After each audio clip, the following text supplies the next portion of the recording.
A very good afternoon and welcome to the first day of the 2012 Dongfeng Citroën BWF Hubei Cup, and we start proceedings here from the Wuhan Sports Center in the province of Hubei in central China, with a match between Japan and the USA in Group D. This, of course, one of the big events in badminton of the year. The Hubei Cup now in its 24th edition, and this on day one in court one, and the crowd starting to build nicely as well now as we get ready for the players to come out in this group that also consists of Denmark. I'm Richard Kaufman, and alongside Jill Clark, England's most capped player and Hubei Cup silver medal winner a few years back. And I'm sure, Jill, you're looking forward as well to get proceedings underway in what is a big deal in the world of badminton. Yes, it certainly is. These team competitions, the Hubei Cup, the Thomas Cup, highly regarded throughout all of world badminton. So as far as team play is concerned, this is the one they all want to win. And of course, this year is such a big year as far as badminton is concerned, with the Olympic Games later this year. Many of the players here in Wuhan will see this as a great opportunity building towards the London Olympics to measure their form. But everybody's concentration at the moment will be solely on trying to win the Hubei and the Thomas Cup. Well, 12 nations competing here, and on court, as we'll be focusing on the match between Japan and the United States of America. There are other matches going on. One of them actually in the Hubei Cup is the match of China and South Africa, so I'm sure many of these spectators will be watching many of the courts here and keeping an eye on what's happening, of course, with the host nation and tournament favourites too. But as I say, we're concentrating on Japan against the United States of America. Well, you say tournament favourites, Richard. That's a very interesting point as far as I'm concerned, because China, as far as the women's game are concerned in badminton, are highly regarded. Everybody believes they're the best, but of course they're not the holders of the Hubei Cup. Lost out previously to Korea 2 years ago, but there you can see what we've got for you this afternoon. Japan against the United States. Japan actually won the Asian qualifying zone for this year's Hubei Cup, beat China 3-2 in the final. Well, that's how we start. We start off with the women's singles match between Sayaka Sato and Rina Wang. Then Rina's little sister Iris takes on Erika Hirose. It's Fuji and Kakiwa up against Lee Onobanyana, and they'll go all 5 matches. Even if Japan, say for example, were 3-0 up, they would go to matches 4 and 5 women's singles, and then the final women's doubles match. But on court right now are the 2 players, one from Japan, of course, Sayaka Sato, and at the other end of the court, the American Rina Wang. Now, of course, Japan and America is a clash between 2 of the 4 most successful countries in Hubei Cup history. 8 wins between them. 8 wins, though, in the first 9 editions of the competition, the last being won in 1981 by Japan when the event was hosted in Tokyo. So a great pedigree as far as the Hubei Cup's concerned, but going back a few years, Jill. Yes, absolutely. The United States of America actually won the first 3 competitions. And as you rightly mentioned, well, Japan have had a lot of success, 5-time winners. But all 5 occasions that they won was prior to China entering the World Federation at the time, and therefore both China and Korea were not taking place in those earlier competitions. And of course, in the latter years, China and South Korea have been pretty much dominant as far as Hubei Cup is concerned, although Indonesia have been in the mix as well. Yeah, it's certainly going to be interesting how the Hubei Cup develops, and whether the Chinese ladies can get revenge on what happened a couple of years ago in Kuala Lumpur. But we're looking at Rina Wang here, who's going to be the sole female American representative at the London Olympics in a couple of months' time. The lady at her other end, Sayaka Sato, will be there as well for Japan. So we mentioned the Olympics, of course, and we will be doing that throughout the week here in Wuhan. But it's important, isn't it, for these ladies and the men that we'll be seeing as well in the week, that they are focusing right now on this Hubei Cup and, of course, in the men's section in the Thomas Cup. Yes, without any shadow of a doubt, and you know, and despite what I said just a moment ago, that they will see this as a good gauge as to how their form is going in preparation for the London Olympics. These team competitions are of such importance. It really is. Every player will feel a real responsibility towards the team. And of course, there's not much of manoeuvring as far as the team is concerned, because you have to play in your ranking order. You can't suddenly put your third singles player in at number 1. You can't change the order. It must be as stated on the world ranking list. So it's going to be interesting. And of course, the leading players are going to be playing an awful lot of matches. Well, the American team, for example, only has 5 players in their team, so we're going to be seeing Rina and Iris Wang, who the ladies are going to be playing in the first singles matches. They're going to be playing in the doubles later. There's Tata Mulyana, who is the umpire from Indonesia. And we're underway. The opening day of the Hubei Cup. And it's Rina Wang who wins the first point.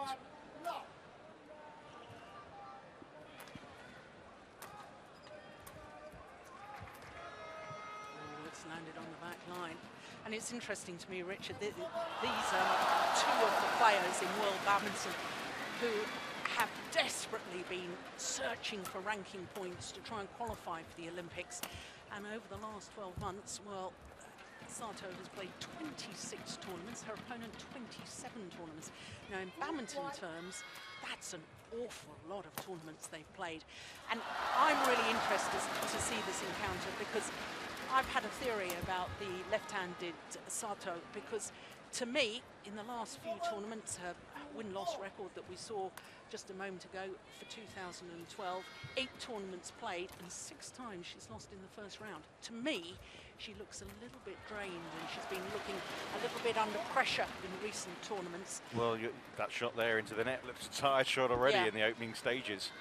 And it's not so much the physical tiredness. What I'm looking for in Sato is to see that spark back now. Because she's qualified for the Olympics, all that pressure has been lifted, and I want to see her really show the sort of form that I know she can play.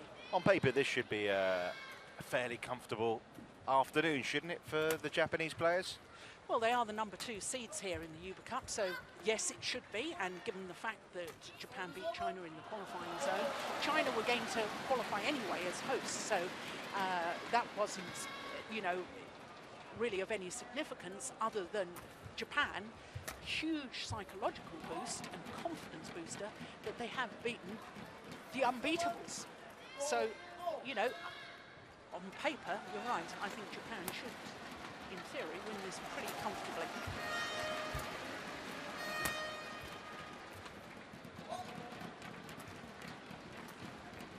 So Sato in front for the first time in this game. 5 rubbers in all, best of 3 in each rubber.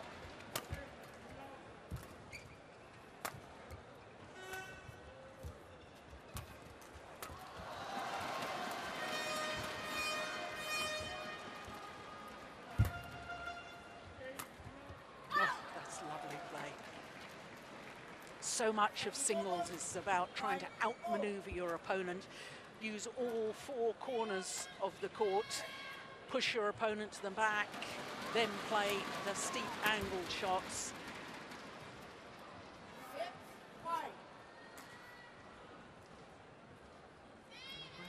did that quite beautifully in that previous rally.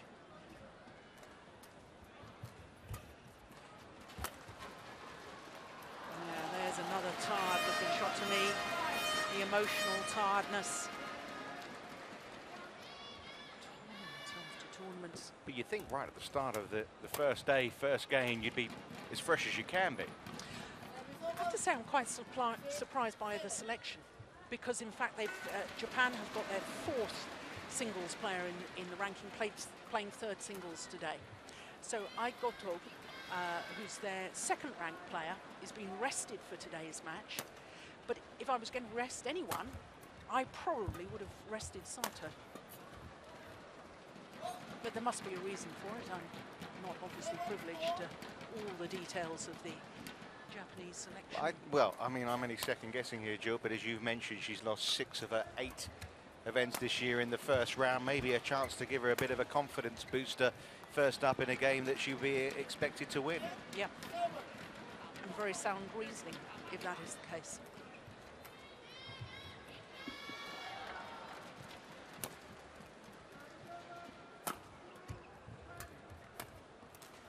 Oh, that's nice.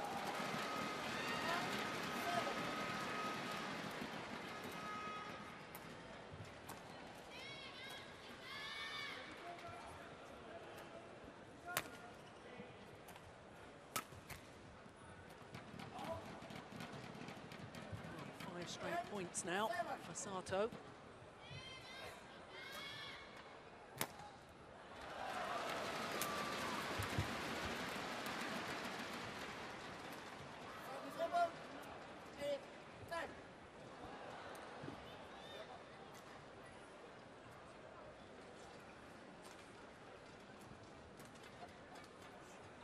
Both these young ladies, 21 years of age, both at college as well.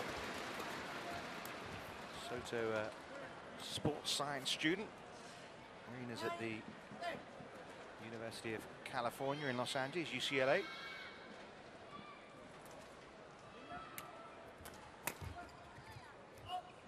That's out. So bounces back with 3 points in a row, Rina Wang.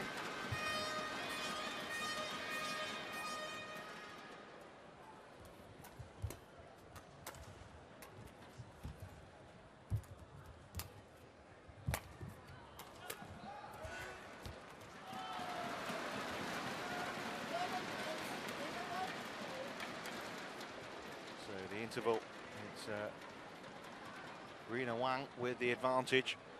After Sato had won 5 points in a row, Wang bounces back with 4 of her own. And there's Rina Wang's coach, the coach of the USA, Chai Ji-min, who used to be the national team coach of Thailand.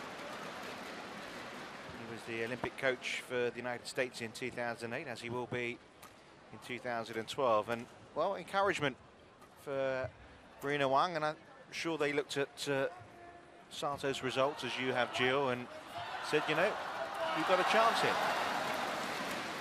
Most definitely, and you know, it's so desperately difficult. You know, players, they burst onto the world scene, and when you're young and you don't feel pressure and you have no fear about playing, everything is a bonus in your own mind, and then you achieve some good results, as Sato did. Silver medal at the World Junior Championships, of course, in 2008 in Pune in India, lost out to Saina Nehwal in that final. And all of a sudden, it's very different for her. She's the Japanese #1. She's expected to win the whole time.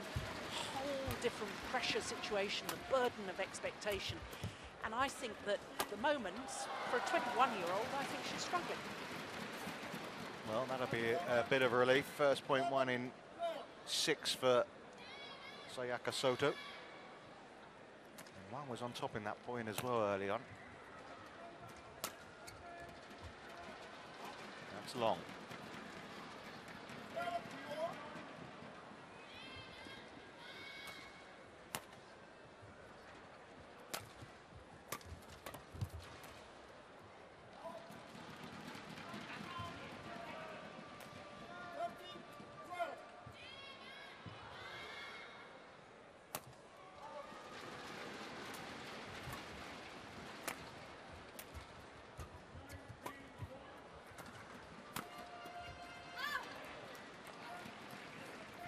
Pretty tight affair, isn't it? It is, and you know, I'm looking very carefully at the body language of these two athletes, and there's quite a contrast to me. You know, looks eager.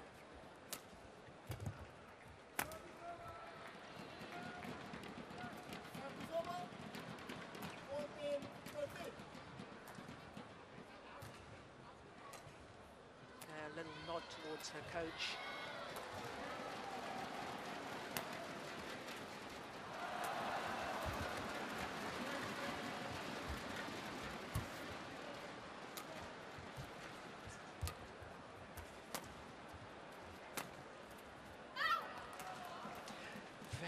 ambitious shot to try. Taking it late defensively on the backhand side, trying to play it cross court. Really is over ambitious. Would have been simpler to try and just block straight, concentrate on that, stay in the rally. You're already under pressure.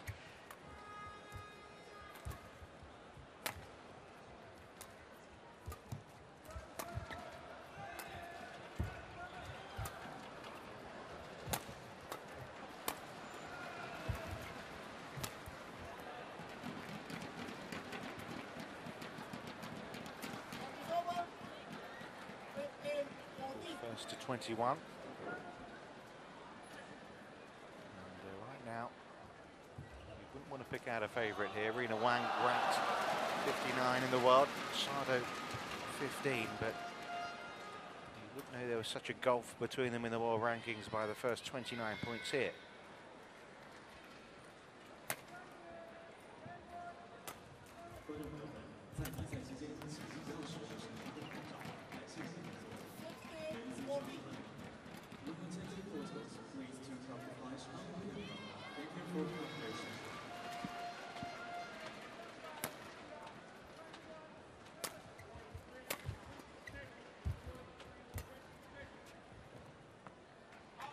Better from Sato. At last, a little bit of daylight coming towards the end of this game.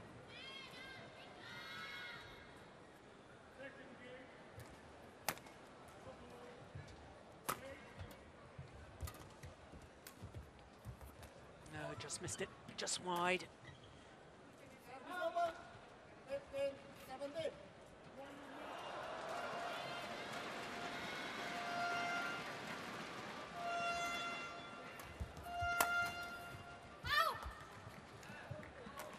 Yeah, that's what the sort of thing that bothers me, Richard. After the rally there, we could clearly see that Sato was beating up on herself, looking head down, you know, looking very depressed, really. And you can't afford to let your opponent see how you're feeling if you're down.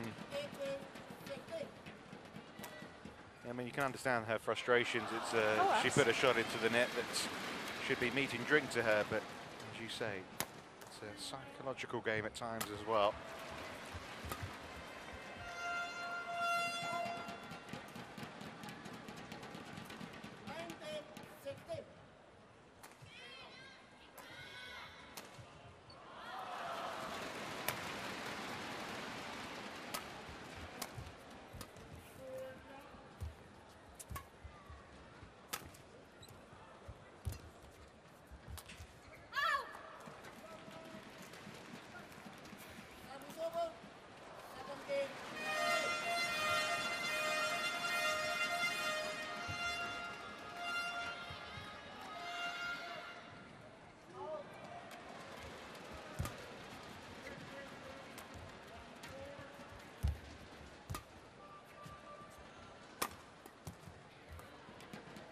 Brings up the game points for Sato.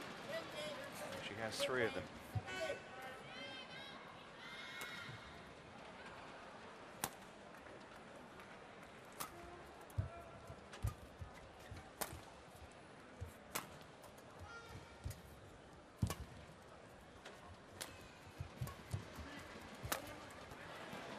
Well, it wasn't straightforward, but the opening game does go to Sayaka Soto, 21-17. And I think given the way that opening game was shaping up, that'll be some relief to her.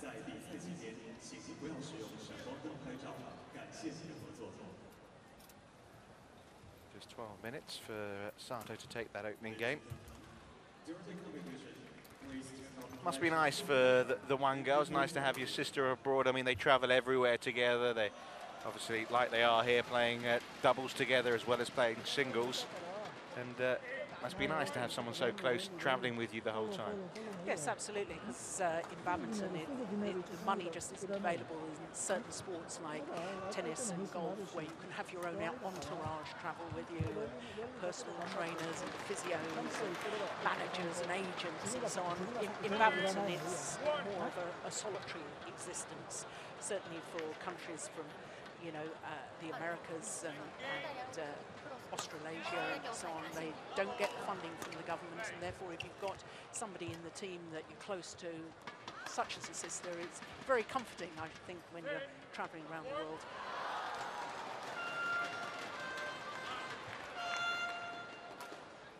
Well, Sato did win in New Zealand last year, but as Jill said, it's nothing better than a quarter-final showing so far in 2012, but maybe put out first here to try and give her the confidence boost that will get her performing.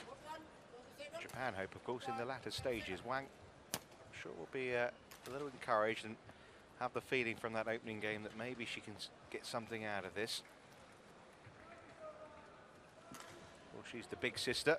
4 years between her and Iris, who will be on court next. Up against Hiroka Hirose, but one game to love to Japan after that first game. Second game, long ball, play.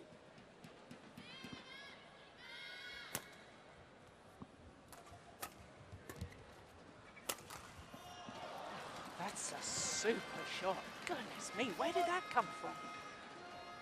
One lock. Great skill. She'll have to pocket that one and find that a few more times.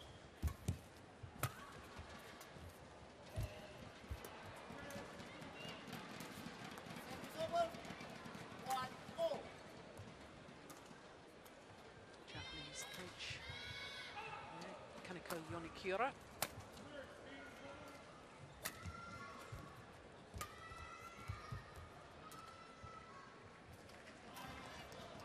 Service over. 2-1.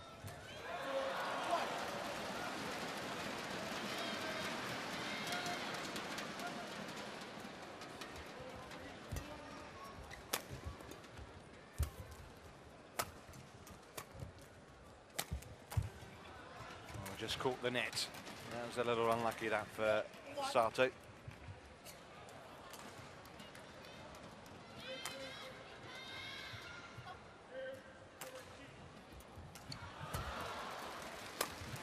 But that's lovely. Over. 2-3.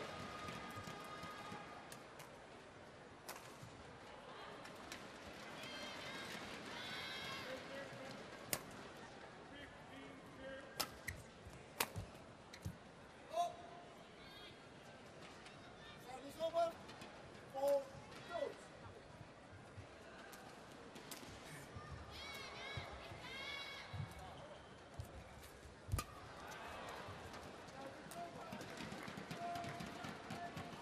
It's been a couple of lovely shots. We saw that smash from Wang.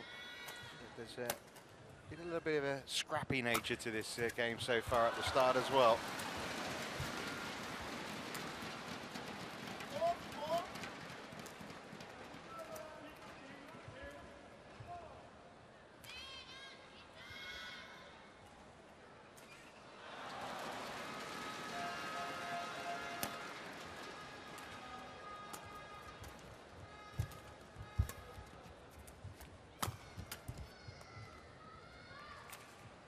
Hesitation on defensive play there. 5-4. That's why she made the error.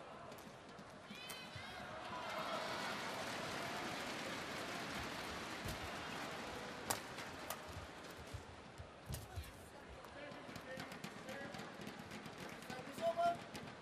5-4.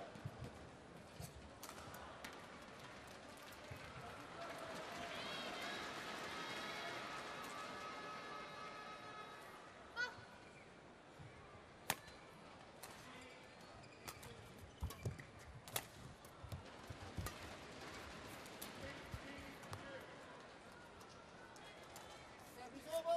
It's just no belief, is there, in certain shots with Sato.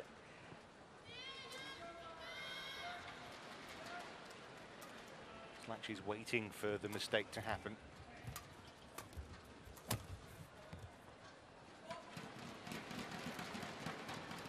Service over. 6-4. Despite that, she's still got the upper hand here. 6 points all now in this second game.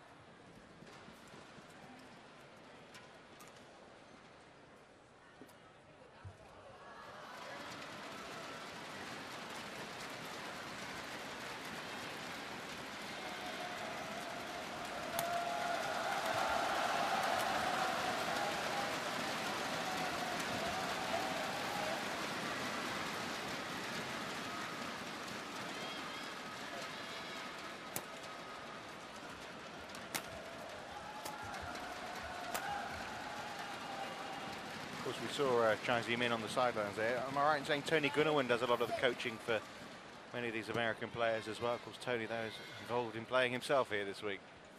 Yes, indeed. And of course, Tony Gunawan, former world and Olympic champion in men's doubles when he was still representing Indonesia, and then won a world title, 2 different world titles with 2 different partners, including Howard Bark from America. And that was back in 2005 when the event was staged in Anaheim in California. And of course, that really did inspire an awful lot more badminton in America. And his influence on the whole team, you know, not only inspiring, but as you say, coaching, technical work that he does with them, he's a great influence and such a nice man as well. Yeah, he's going to be at the Olympics as well, and he hopes even at that age that he's got a shout for a medal. I know I read somewhere he's going to miss his son's 2nd birthday, but sacrifices have to be made, of course, in the pursuit of what would be glory, wouldn't it, if they can win another medal.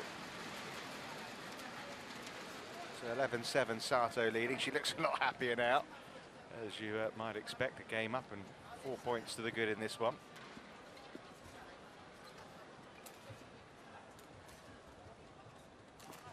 Of course, we're going to see Iris in a moment. The problem with them both travelling together and playing together is now and again they do meet each other in women's singles, as they did in the recent Polish International. Big sister won the day on that occasion.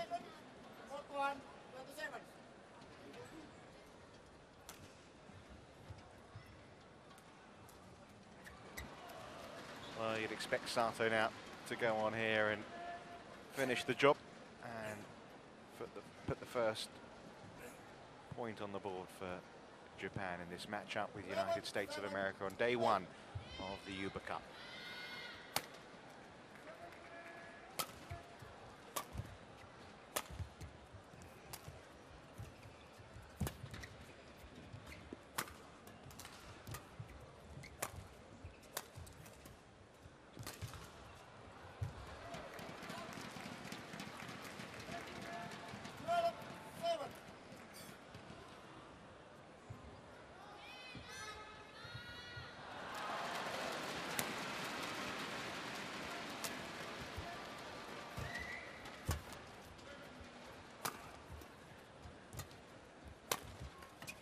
Was better from Sato.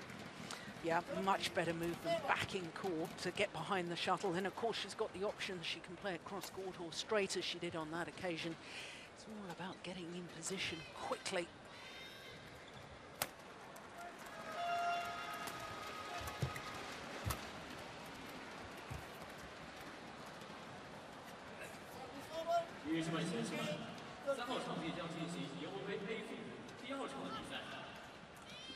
Ladies and gentlemen, now introducing others. 中国队汪鑫对阵南非队姿态西多贝尔。 From Sato. Representing China, Wang Xin. Representing South Africa, Stacey Nobel.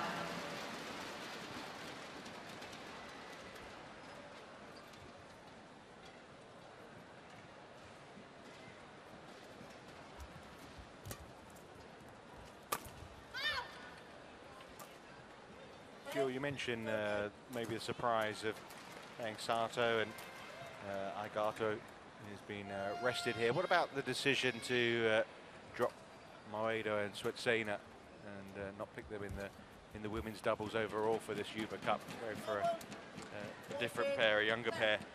Yeah, I haven't got to the bottom of that yet. I've been asking questions, but it does seem absolutely extraordinary because, of course, Japan very, very strong in the women's doubles, and they had 3 pairs in the top 8 in the world ranking. But for the Olympic Games, you can only send 2 pairs. Now, I don't know whether Japan has said, okay, the more experienced players of Maeda and Suetsuna, we want them to concentrate their preparations. They've desperately been pushing themselves to try and get that qualification place. And if they're slightly injured or fatigued or whatever, maybe they felt, okay, we'll give them a rest, give them the opportunity to prepare for the Olympic Games. Let's bring in the youngsters, the inexperienced players, and give them the opportunity of the big stage. That, I think, is probably my only theory on that. It does weaken their hopes here this week, though. Without doubt. without doubt. 16-11.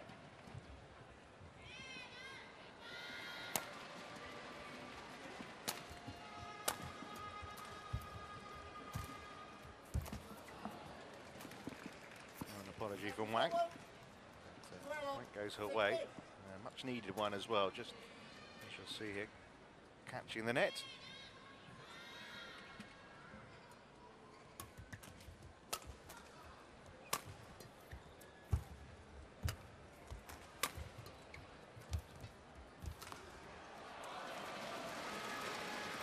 Again, every point lost for Sato looks like it's a match lost rather than what it is. She's still a game up and 3 points up here.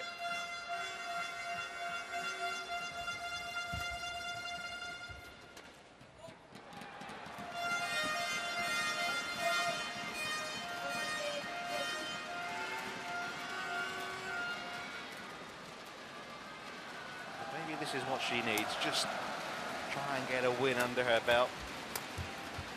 Get a point on the board for her country. And she's a couple of points away from doing that now, 3 away. Yeah, and I think it's a rally like that which will really help her confidence, because it was well constructed. She was in command of it. She was dictating the pace.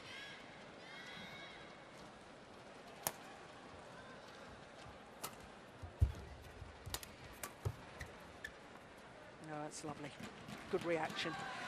Criticised her in the opening game, said she was slow on her defensive, on her reactions. That time, absolutely perfect.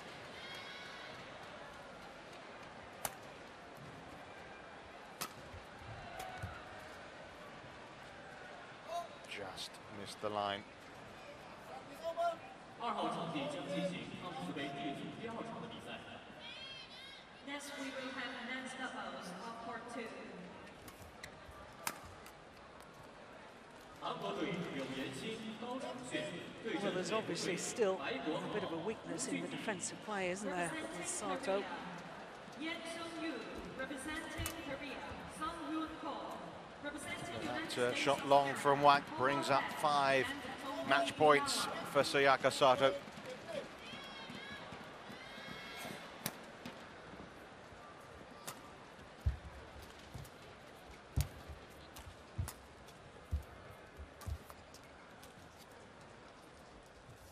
One of them saved. Sato misses out. Saved or squandered. Yeah. Quite right.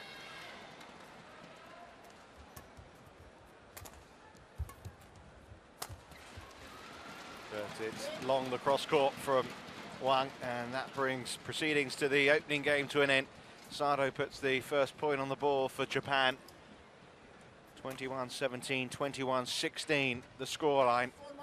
She had her struggles, she had her down moments, but she's come through with the victory. 4号场地将进行康斯杯 C 组第2场的比赛。 And a win is a win, as they say, Jill. It doesn't matter sometimes necessarily how you played or what the scoreline was, but if you get that victory, that's important. As you can see, confirmation. Sayaka Sato with a 21-17, 21-16 win over Rina Wang in 28 minutes.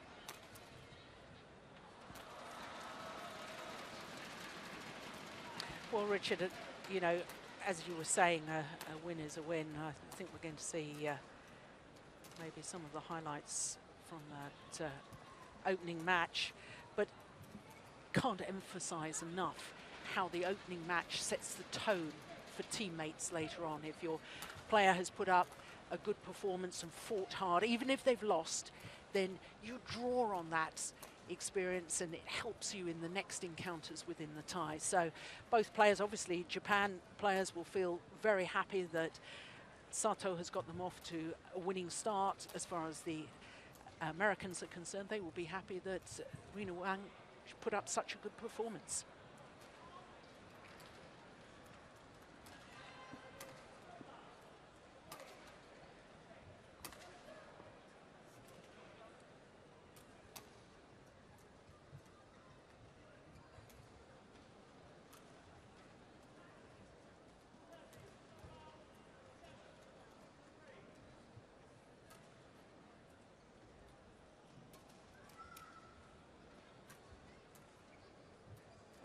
So here's some of the stats then from the opening game. Interesting, Sato with a high serves all the way there, isn't it? Yes, and in complete contrast to Rena Wang, because that really does surprise me. It is interesting with the overheads that very, very even. That shows really that it was quite a close encounter. So the first women's singles goes the way of Japan. Rena Wang makes way for her little sister Iris Wang, who takes on Eriko Hirosa in match number 2 here in the women's singles. Like their predecessors on court, these two have never met before. But of course, like the match before, it's certainly going to be Japan who'll be favourites to take this second rubber. Of course, if Japan do go 3-love up in it, if they take this and then the first women's doubles, we will see rubbers 4 and 5 still. Here they come. Hirosa leading the way. We will have the second match of women's singles in court 1. Well, like Sato, Hirosa's had her struggles this year as well. Iris Wang, who is only 17 years of age. And like her sister, is going to be going to UCLA in coming semesters. Match officials there. Spear on the left and Rana da Silva, who's going to be the umpire for this match. Yellow.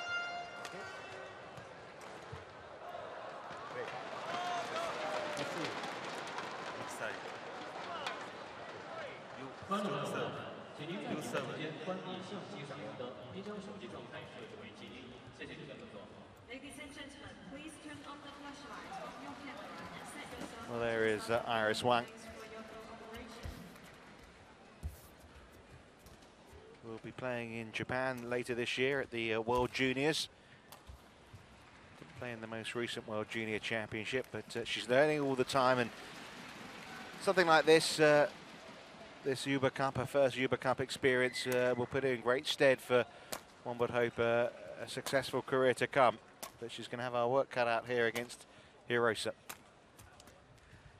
Yes, it's a tall order from the youngster, Iris Wang. But I mean, she has played well so far this year. What I like about her progression in World Badminton, as you say, still very young, but the tournaments that she's been playing so far, she's been playing international challenger events. And already this year, she's reached 3 semi-finals. Polish in Finland and also in Peru. So, you know, she's getting the experience in lower grade tournaments and learning how to win. She's getting through round after round, whereas what we have a tendency to do with some of the European players, a youngster shows potential and we throw them in at the deep end at the Grand Prix tournaments, or maybe even Super Series tournaments, where they lose early rounds and they're not getting the experience of match after match and they're not learning how to win. And this is one of the big problems for Hirose at the moment, the 27-year-old, because her world ranking, as you can see, has dipped dramatically. She was up at number 7 in the world and now down at 24. 8 tournaments this year, 4 first-round losses, 4 second-round losses. Now that's not building confidence in the same way as the American, who, as I say, has already reached 3 semi-finals this year. Yeah, and as you can see, a win-loss ratio of 7-7 is, you know, at that age, not to be sniffed at. She's had that winning feeling. She played at one of the lesser events, the Finnish Open, as well, and beat Susan Egelstaff, who, you know, is no mean player herself. So she's going to come in here with some amount of confidence. And as you mentioned again, Hirosa is a player who's pretty short on it, although she has to go back a couple of years to show that what she is capable of. A finalist at the All England Championship. Yeah, that was 2010. last year. 2011, yep. Wasn't it? Yeah. And just played magnificent badminton the whole week. I mean, it was a stunning performance. And, you know, she's beaten players like Zhu Lin. 3 months before Zhu Lin won the world title, she's beaten Saina Nehwal. Saina Nehwal. you know, Juliana Schenk, who's just been in the final of the last Super Series event prior to this, the Indian Open. You know, so she's had some really, really good results, but she's never won a title. 2 times she's been in major finals, but never actually won a title. And that's what I was trying to explain about the difference in the way that the top nations bring their players on and some of the lesser nations in badminton terms. So the Americans send their players to the lesser grade tournaments. Japan, because it's such a big badminton nation, send them to the higher grade tournaments, but their players aren't winning titles. They're not learning how to experience that winning feeling. No, but I suppose if you've got the talent of someone who can, you know, reach a final at the All England, and she's been in, what, 6 semi-finals in Super Series events. Represented by Hiroki Horishii.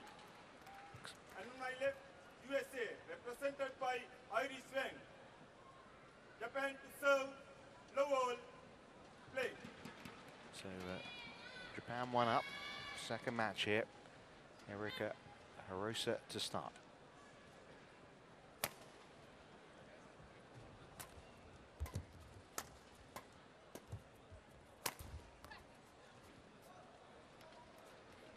Service over, 1 low.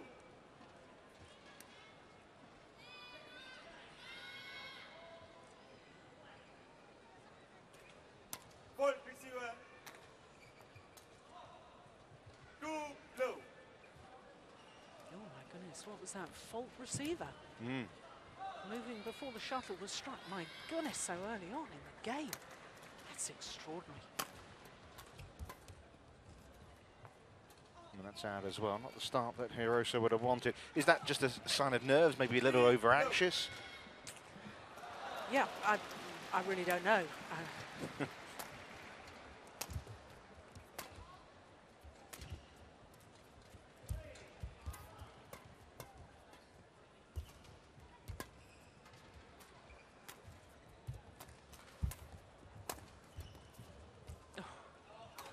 Just missed with the defence.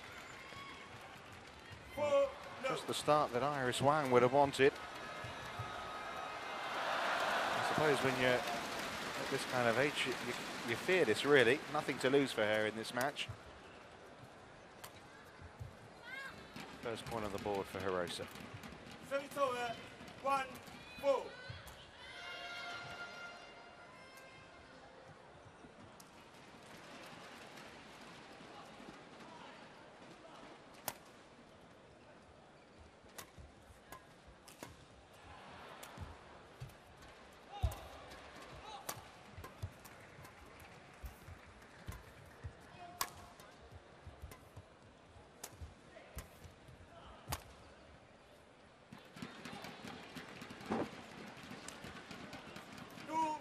Iris Wang just opening up the court with the cross-court angle and wasn't really ready. That's why she made the error. Took it very late, deep in her forehand corner.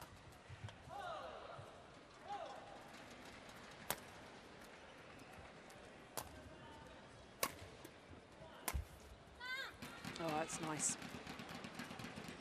3 4. Yeah, good aggression coming forward. So that hopefully will give her the platform, Hirosa.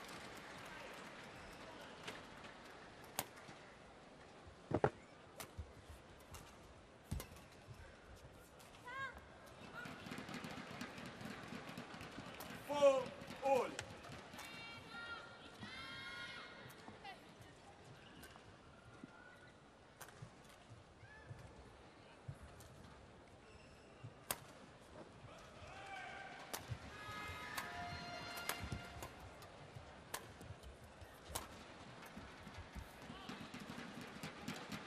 Five, 4. So 5 points in a row now for the Japanese player.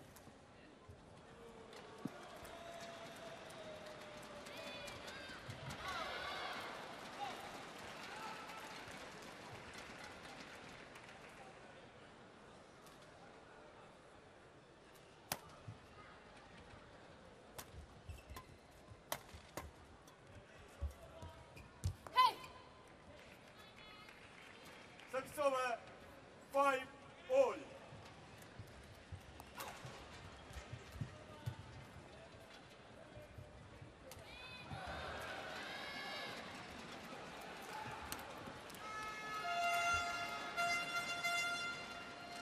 Almost as if she changed her mind there.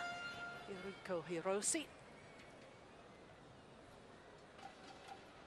Just let the shuttle drop so low before she actually hit the overhead, hit it with a bent arm.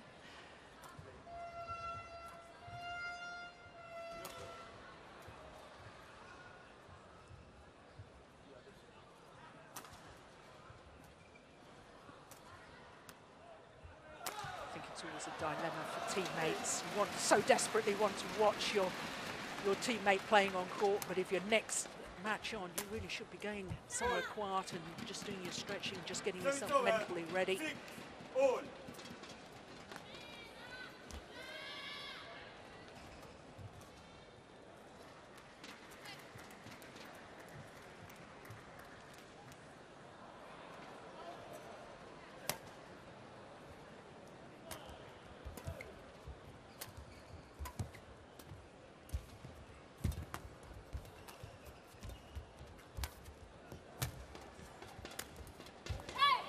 Lovely rally until Hirose put it in the net, but great movement, wasn't it, from Iris Wang there.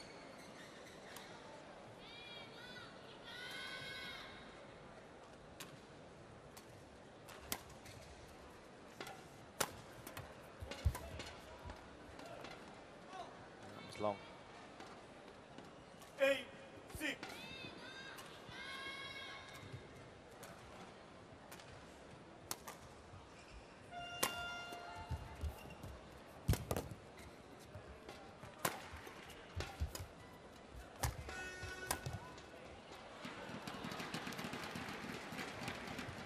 Over 7-8. Well, she's played one or two lovely shots, Hirose, and here was one of them.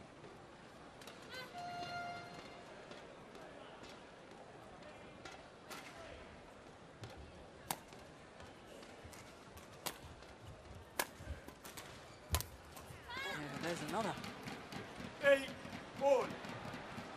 I've always thought she's one of those players that has delightful racket skills, but really her asset is her movement around the court. She's very efficient with her movement, retrieves shuttle after shuttle that you think is impossible for her to get back. But I suppose the one weakness, as far as she's concerned, is she doesn't have a real weapon, a real outstanding shot that she can, oh my goodness, she's missed that too, that she can really end the rally with. She hasn't got the power play, she hasn't got the big smash, she's got nice disguise, but she really has to work so hard for every point. A bit of an embarrassing miss, that one for her, but yeah, one you could smile about as long as you go on and take the game. She wins the next point. Service over 9-all.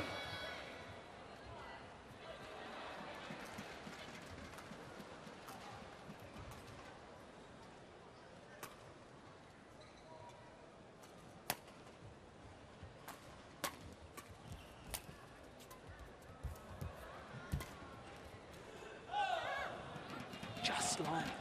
Goodness me. 10-9. That's a good rally. Was only just.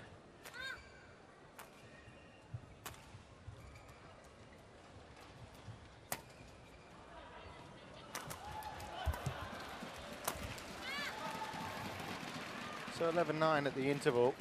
I mean, what do we take from these opening couple of matches? The Americans have played well, and I think they'll be pretty happy that they've pushed the Japanese players as much as they can. But does it say more about the Japanese players and maybe they're not quite where they want to be? I think, to be honest, it's probably a little bit of both.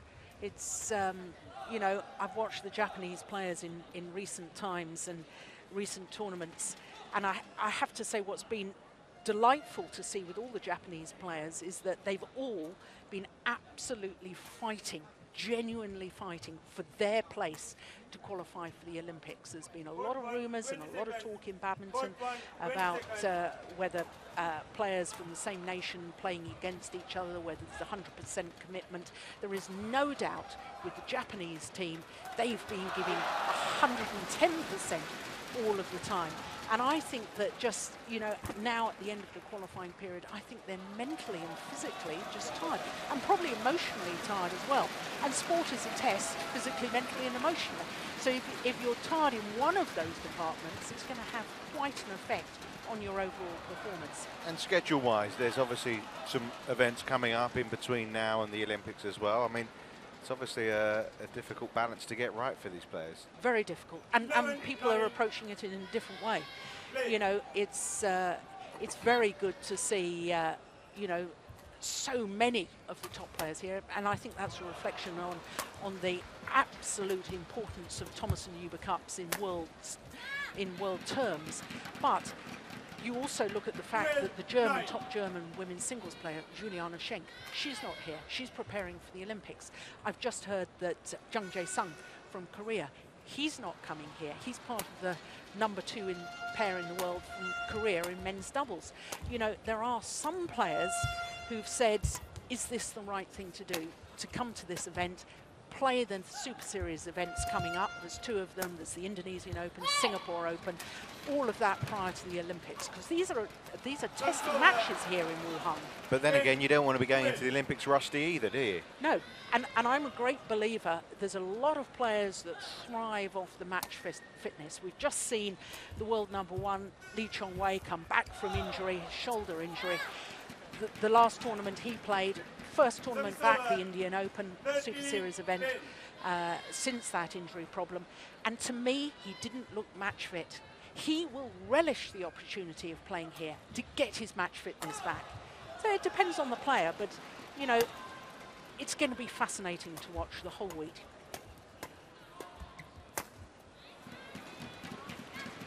Rosa starting to stamp her influence on this match now.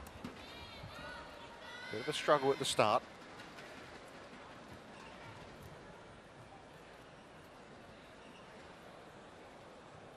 女士们、先生们，3号场地将进行尤伯杯 A 组第3场的比赛。Ladies and gentlemen, we will have the 3rd match of women's singles in Court 3. 中国队李雪芮对阵南非队安娜威伦。Representing China, Li Xuerui. Representing South Oh, Africa, that's Anna lovely. Fusion. What a shot.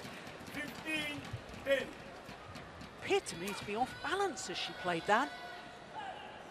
Almost contorting her back, and yet the racket head control to place that across court. Absolutely phenomenal.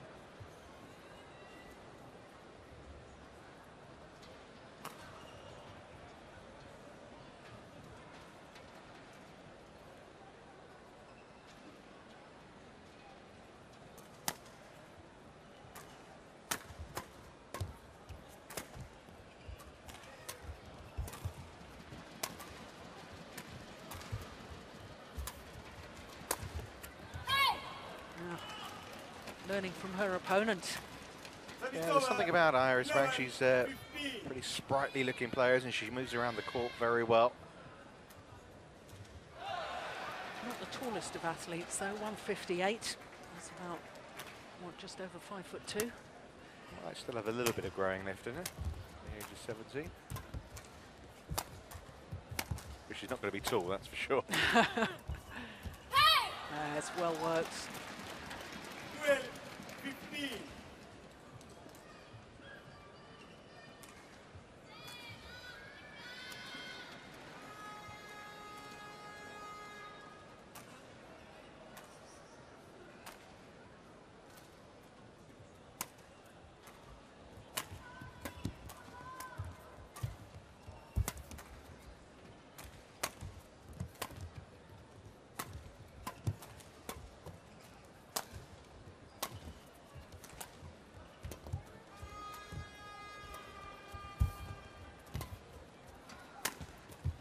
Oh, superb. Service over. 16-12. Yeah, moved her opponent to the net, backhand side, then smashed down the forehand side, making her twist and turn.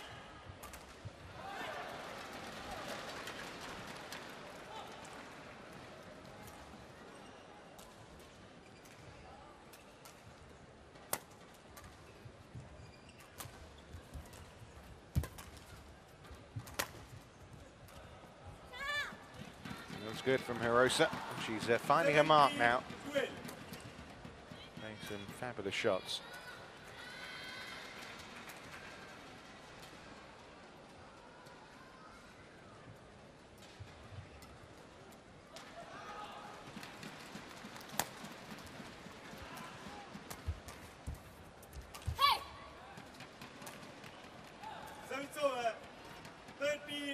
17.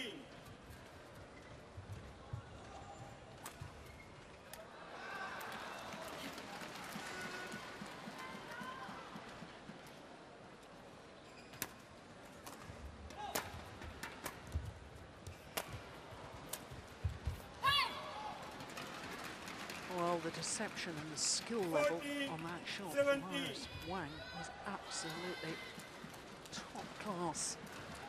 Wonderful slicing across the feathers, creating extra spin on the shuttle, and that brings the shuttle down even quicker.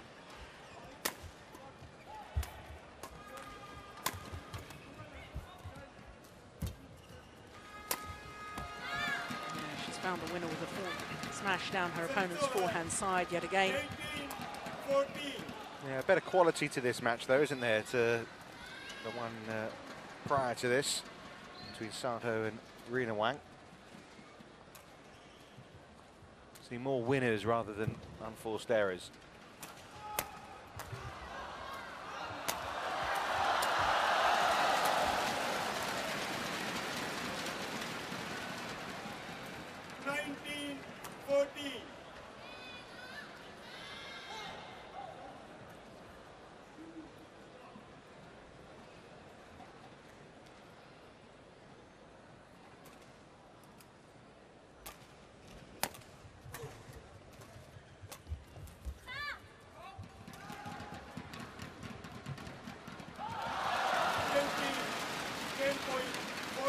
So 6 game points for Erika Hirose.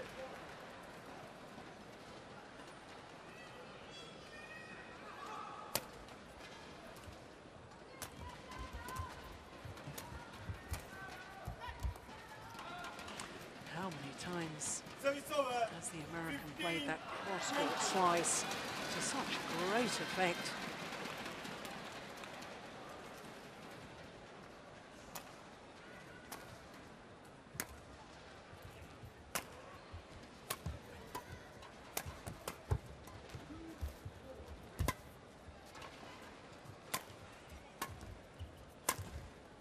Game.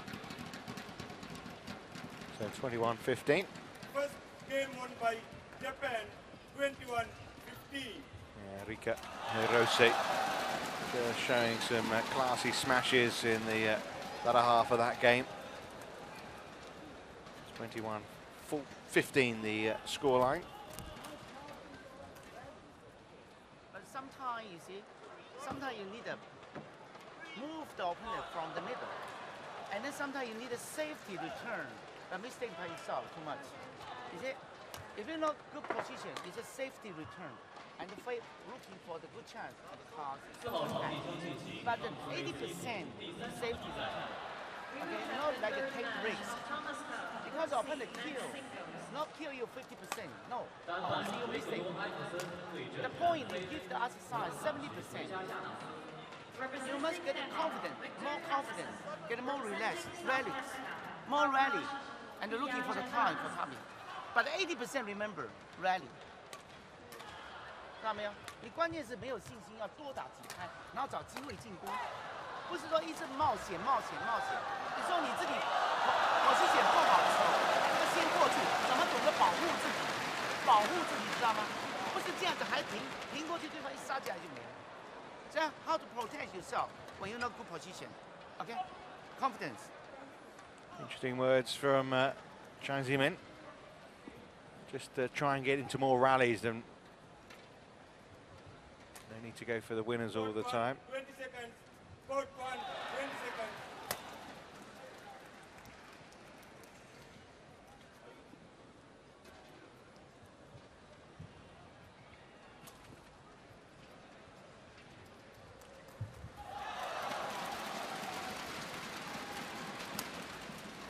Difficult in some respect, though, isn't it, to know, and I suppose that's the beauty of it, really, when to attack, when to try and play the risky shot, because sometimes there are points there to be won. You don't want to play conservative on those shots, do you? Well, anybody that remembers me playing, I don't think safety came into it. I don't think it was a word I knew. Which is great to watch. Yeah, but it used to drive my coaches absolutely to distraction. I love to play an adventurous game, and I love to see players playing an adventurous game. And I know coaches will always say there's a time and a place, which is what the American coach was saying. But you know, I think you have to go out and make it happen. You can't sit back and wait for it to happen. Sport is all about taking the opportunities, grasping those opportunities when they present themselves. You know, short clear there. Hiroshi on it straight away. Goes for the win. She's taking her instructions, isn't she, there, Iris Wang? She's, you know, making sure she puts it back in, but yeah, in some respect, I've got a feeling that's going to work against her. I concur.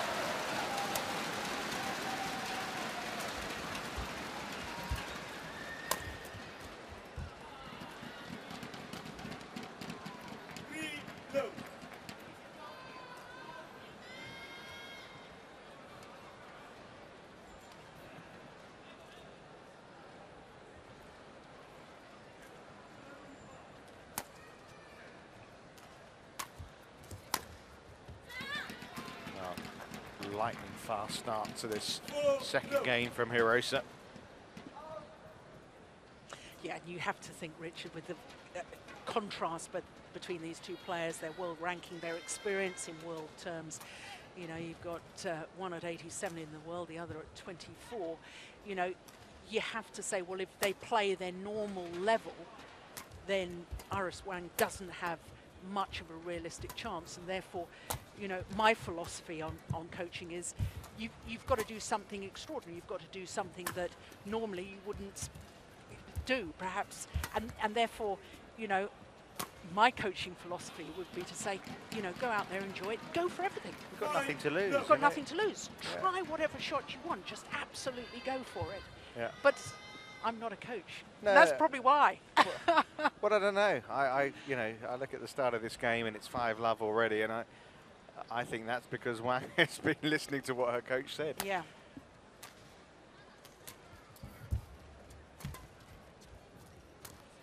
If they were two evenly matched players, I think those words would ring true because, you know, get them in a rally together, you know, let her make the errors, but the chances are that if you get them in an even rally, you know, this lady on the other side of the court, she may be 24 in the world, but she's been a top 10 player. Yeah. And not too long ago, she's going to be able to produce winners like that, you know? Yeah.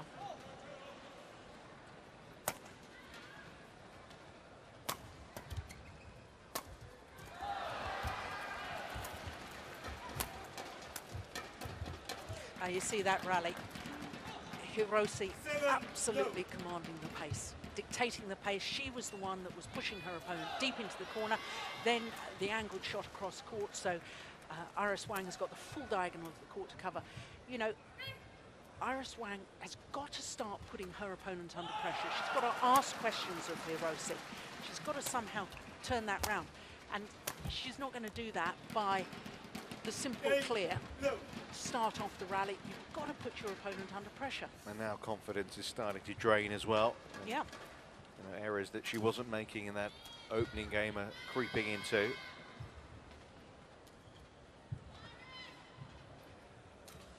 Of the last 13 points have been won by Hiroshi.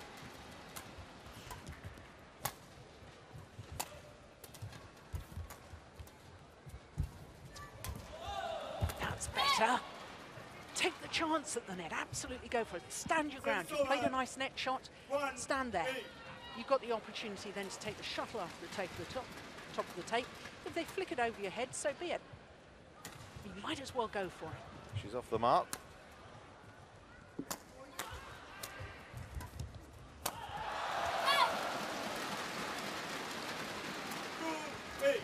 Can't hear us, can she?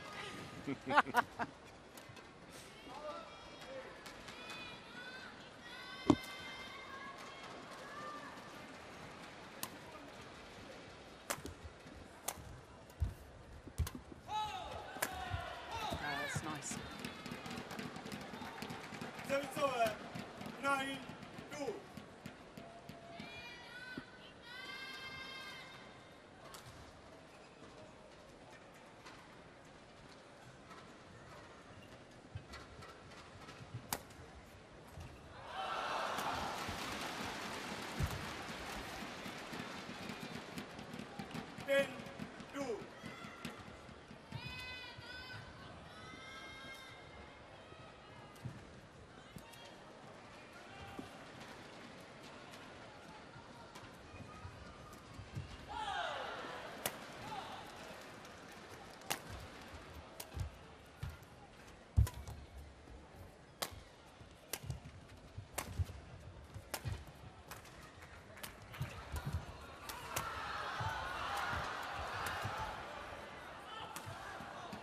It's out.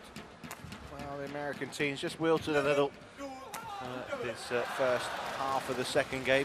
11-2. It's looking pretty straightforward for Hirose.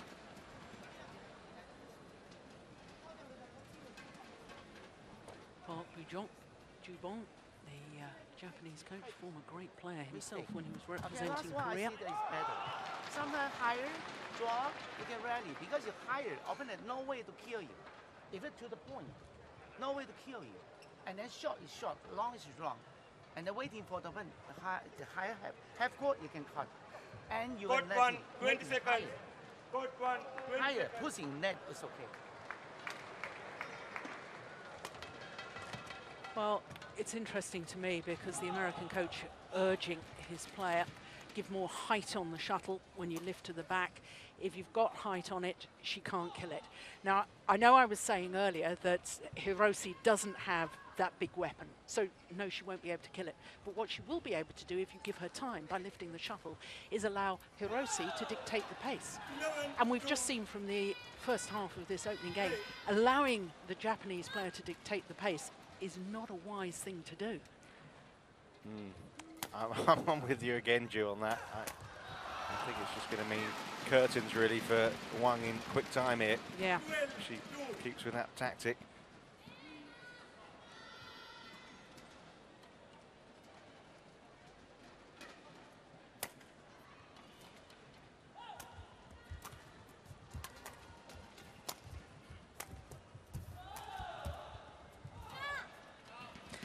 You're not really going to outmaneuver Hirose either, because I said right at the start, she's her biggest asset is her moving around the court. She's a lovely mover. She gets so many shuttles back.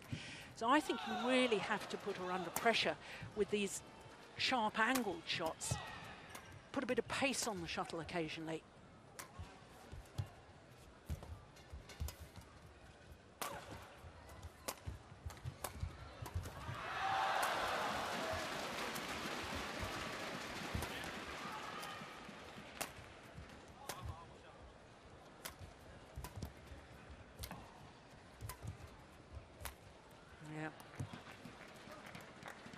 Outmaneuvered in the end, Iris Wang.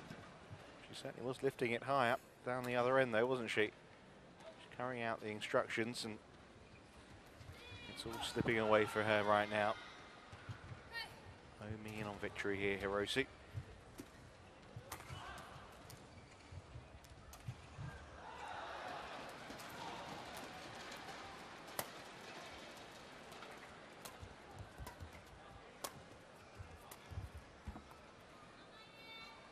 Service over. 3-14.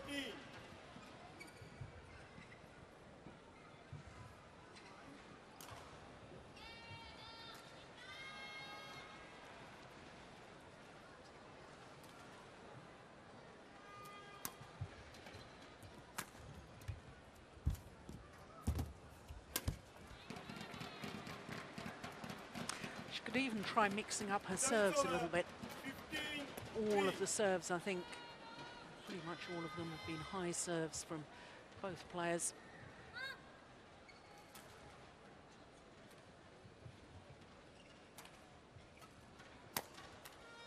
Well, in the case of Hirose, high serves. Yes. Oh, that was close. I agree with the line judge on that occasion. I think it was definitely wide. But what was interesting to me, she didn't give height on that shuttle from the net, Iris Wang. It was a fast push deep into Hirose's forehand corner, forced the error.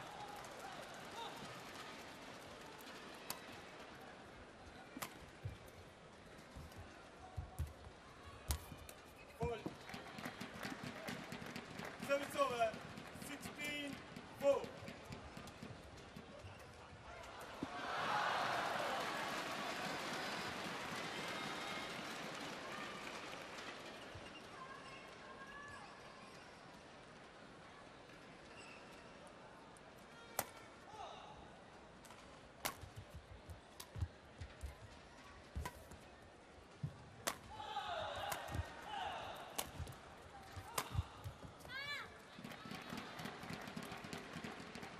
points from victory here. We're going to have a Dane in the commentary box in a moment. Steen Peterson's going to be joining you. Of course, Denmark are the other nation in this group. On what you've seen here and knowing who in their team, Jill, do you make them favourites to win this group? I think I would still stick with Japan, actually, to be favourites to win the group. They're the number 2 seeds overall for the tournament in the Hubei Cup this year. So, you know, I think that actually the strength in depth that Japan have got will be a great advantage to them.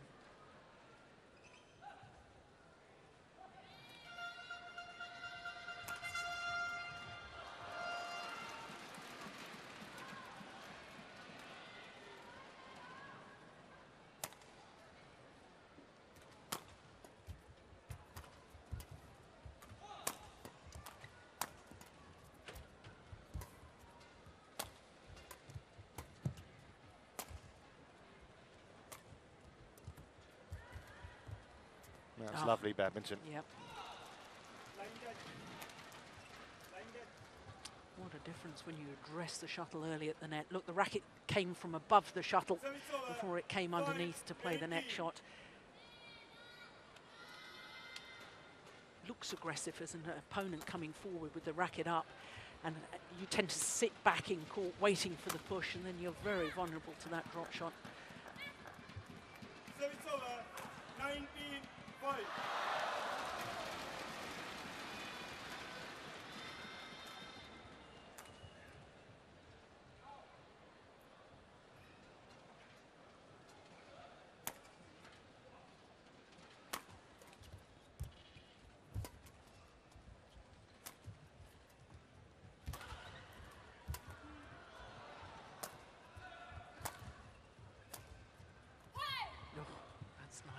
She was doing that so well in the opening game.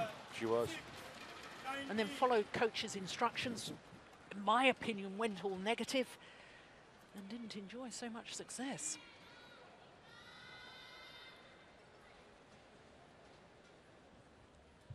Of course, she'll be on court later. Iris. Service fault call by Ian Spear. Yeah, not what she needs. No. It's match points. And she'll be on court later with Rina, last match on in the women's doubles.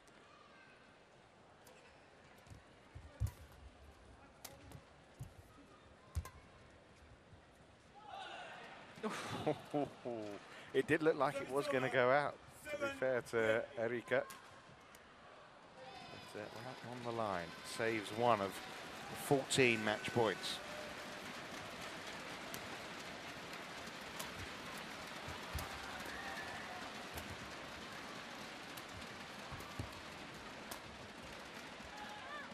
That's wide, and that is the second match going Japan's way. 21-15, 21-7. Erika Hiroshi very much on top, particularly in that second game. Match won by Japan, 21-15, 21-7. So that puts Japan 2 up in this best of 5. And very much in control of the overall tie. Women's doubles will be next on court.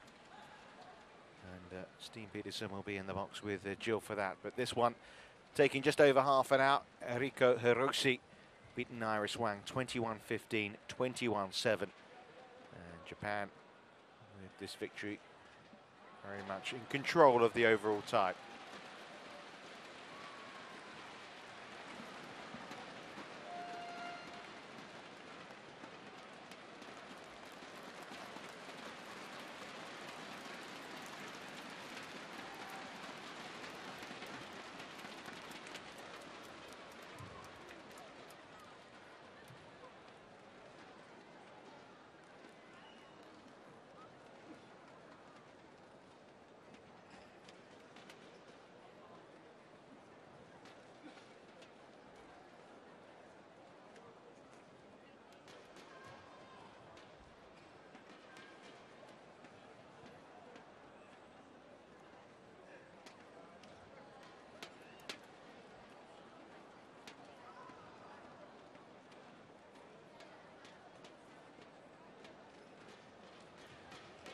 there we can see the match statistics for the second singles. Well, I was saying that perhaps Iris Wang needed to mix up the serves a little bit more in that second game. She certainly didn't manage to do so. All of her serves were high. And it's an area that perhaps players don't give enough thought to, is the serving in singles, very much a part of doubles, of course. And there is confirmation that Japan lead 2-love in the overall match tie, as we welcome players onto court for the third of our matches in this Japan against the United States of America Hubei Cup match on day one of competition here in Wuhan. Well, the public address just announcing the players onto court. I can tell you that it is Mizuki Fuji and Reika Kakiwa of Japan, world ranking of number 4 at the moment. They're up against Eva Lee and Paula Obanyana.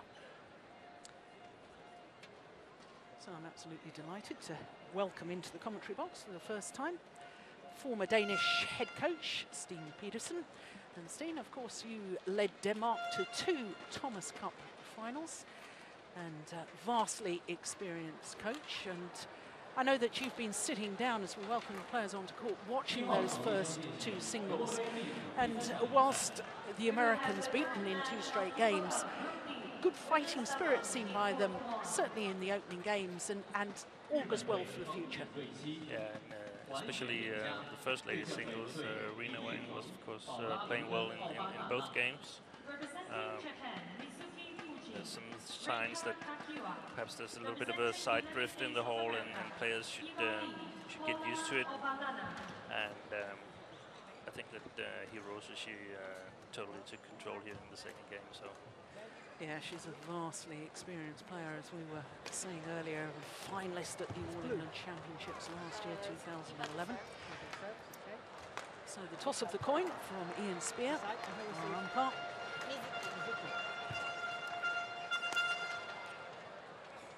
And the service judge will be Mr. Mulyana from Indonesia. So the Japanese pair, first of all, they're Reika Kakiwa, 22 years of age, from Kumamoto in Japan. She and her partner, Mizuki Fuji, also in her early 20s, 23, though a year older. But they've been playing together since they were juniors, so this is their 4th full year on tour. Vastly experienced within the partnership. And as far as the Japanese pair are concerned, not only did their teammate Eriko Hirose reach the final of the All England Championships last year, so did they.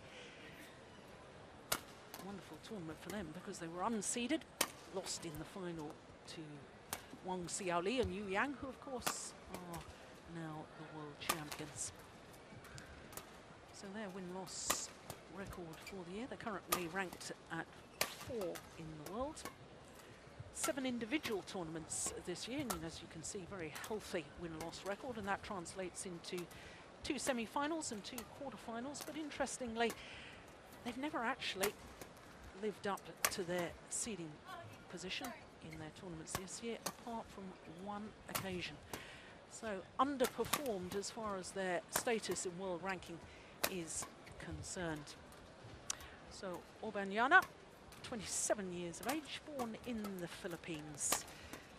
And she and her partner, well, you can see their win-loss record for the year, a lot more healthy than their Japanese opponents. But it should be mentioned, of course, that they have been playing some of the lower grade tournaments. There's Eva Lee, 25 years of age, born in Hong Kong, been living in California now for some considerable time. World ranking of 30.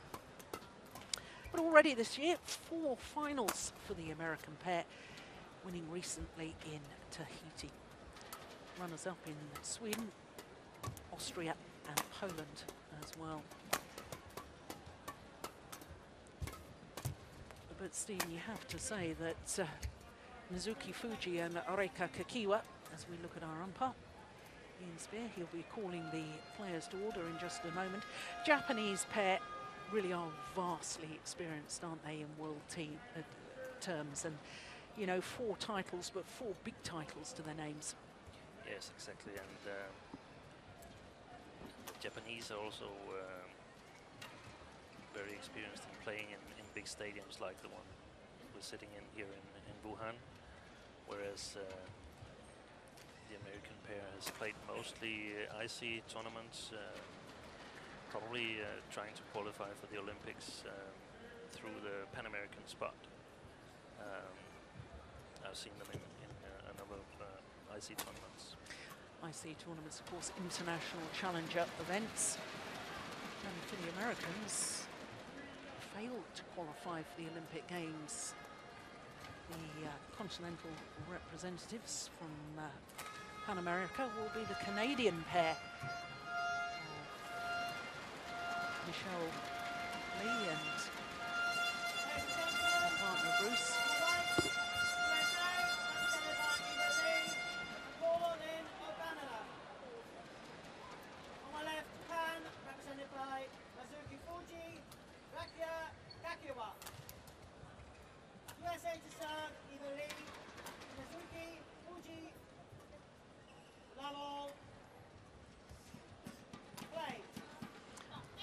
So this the first women's doubles, match number 3 in the overall tie. And with Japan leading 2-love so far after the first 2 singles. This a tall order for Eva Lee and Paula Obenyana.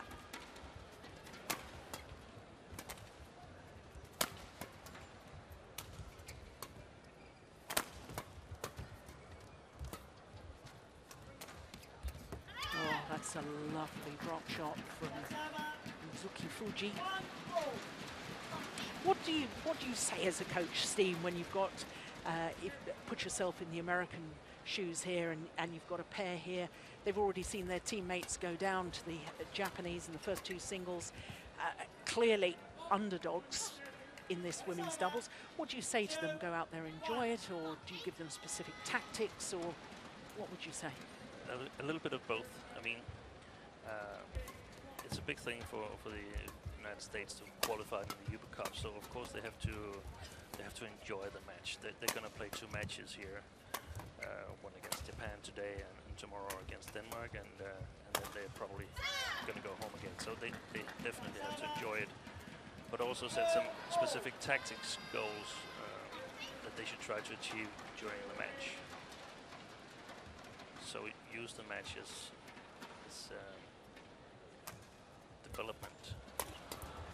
So if you were advising them tactically, what specifics would you give against it? Because I know that you know the Japanese pair exceedingly well, but perhaps don't know this American pair as well. But given your knowledge of badminton, what do you see are perhaps weaknesses in the Japanese pair that could be exploited by another pair? Yeah, one of the possibilities is what we see now, that the background player is working a lot, whereas the front court player isn't really participating. So if they could move the background player around from side to side, they might get some counter-attacking opportunities. And then I also think it's very important that they don't defer too much from their own style of play. Sometimes when you meet an opponent whom you're known to be a bit better than yourself, you try too much and you give away a lot of easy points instead of just playing your own game and sort of see what's happening.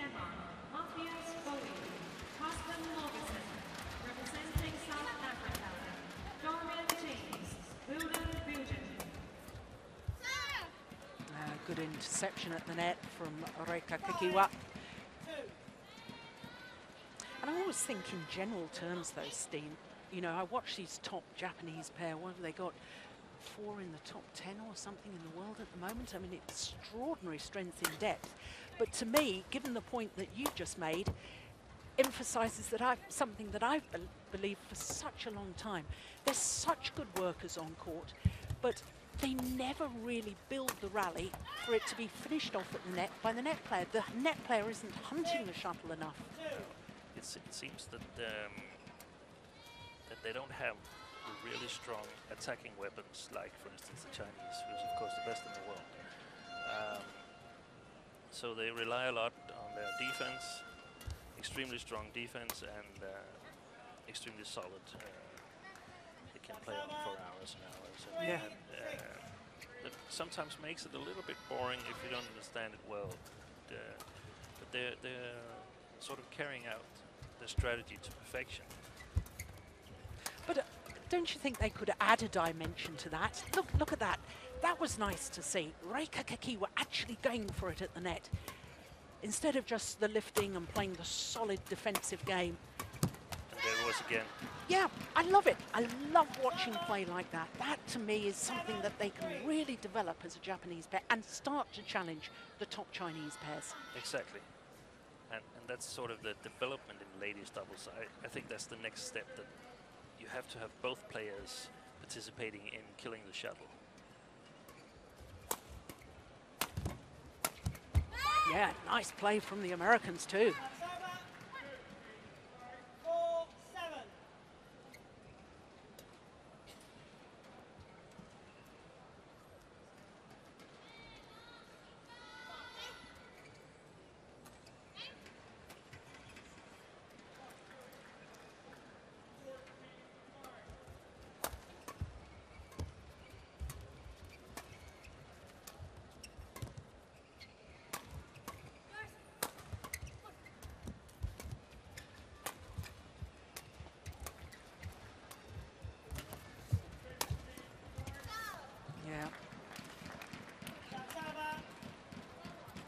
Finally, when she used the channel attack, the attack down the centre of the court in between her two opponents, that's when she got the advantage.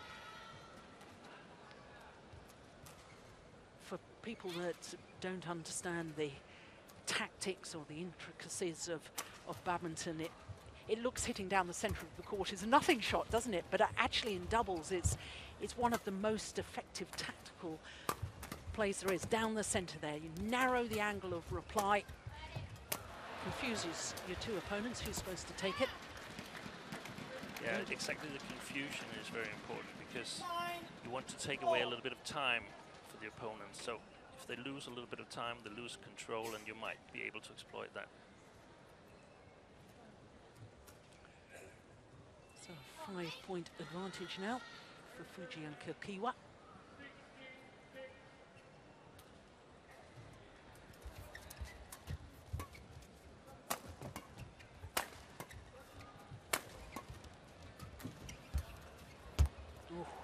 Ambitious from Mizuki Fuji. Quite unsatisfied with her own performance there. It was the same in the first rally of the game. It seems that she's a little bit nervous, even though it sounds strange playing the Americans.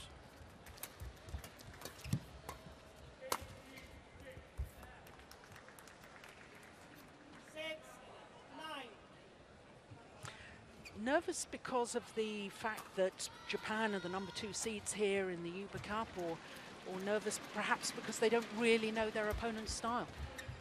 Yeah, probably they're a little bit uncertain on what to expect from the Americans. And I'm not sure, of course, that she's nervous, but if she is, it might also be due to the fact that Japan has to select between their women's doubles pairs regarding Olympic qualification, so good performance would be nice here. Well, of course, Fuji and Kakiwa are the highest of the 3 Japanese pairs in the top 8 in the world. And according to Olympic qualifying rules, only 2 in the top 8 can qualify for the games. So perhaps the pressure of that playing on their minds.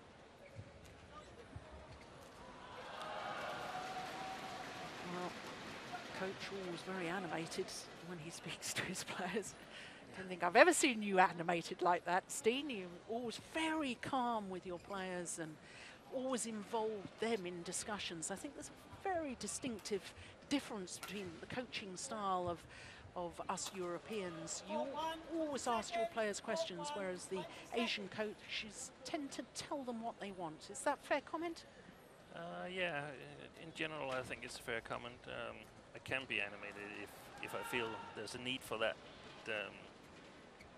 Normally, I think the players need a more calm advice from outside. 11-6. So with the 5-point advantage, play resumes here in the opening game of this first women's doubles. Oof, that was good.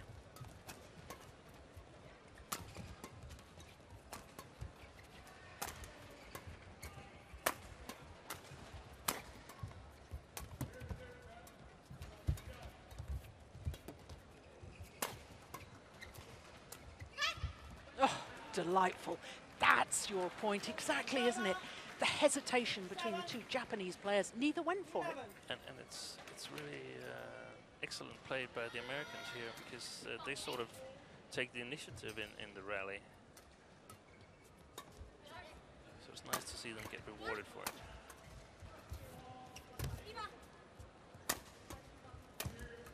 Yeah, and again. Well, I don't know what coach advised them, but whatever it was, it seems right. Had the desired effect.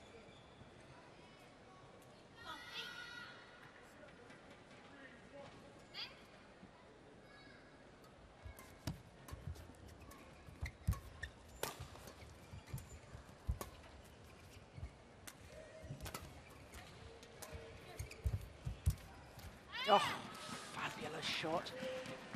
The racket head control just to rush the shuttle off the top of the tape. Guide it into that mid-court area. Perfect for doubles. It gets it past the net player, but the shuttle lands in front of the rear court player. Ideal tactics.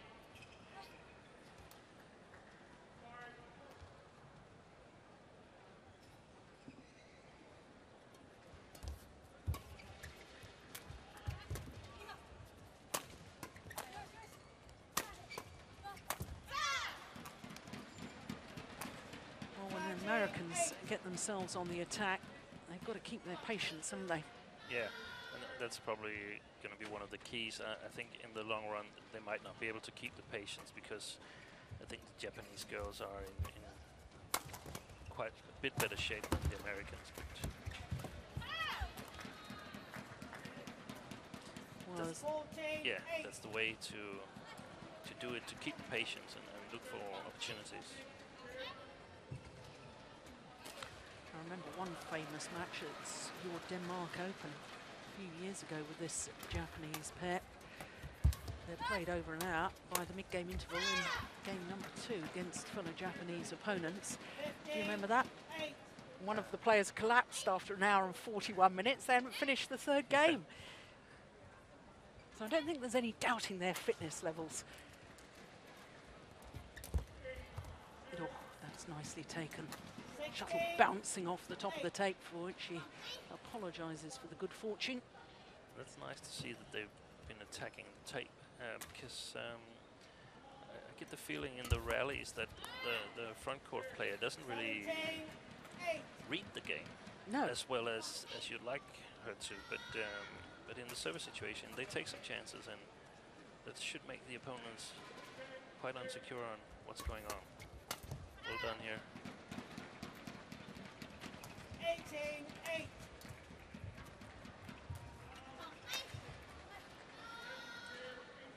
Seven straight points and a 10-point advantage. And they're beginning to lose belief, I think, the American pair.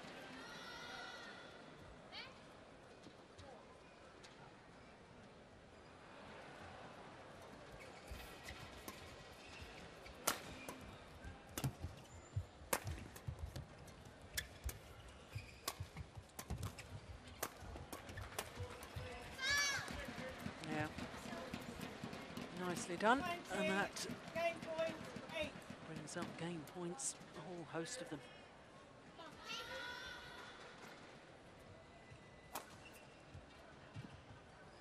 It's gone very quick from 8-11. Yeah.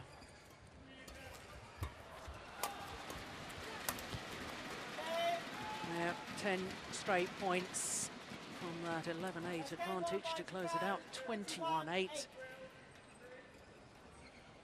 13 minutes of play. The second half of the game, slipping away from the Americans, perhaps just a little too quickly. As the Japanese coaches go on to talk to their players. Well, there's an indication from Park Ji-won. Once more attacking from the net. There is confirmation of game number 1. 21-8 in 13 minutes. Of course, Steen, you know, you've said that you like to see that attacking play. You can quite clearly see from the stats here that the Japanese pair, 12 overhead winners, 3 times as many as the Americans. I'm surprised that only 1 at the net from the Japanese pair.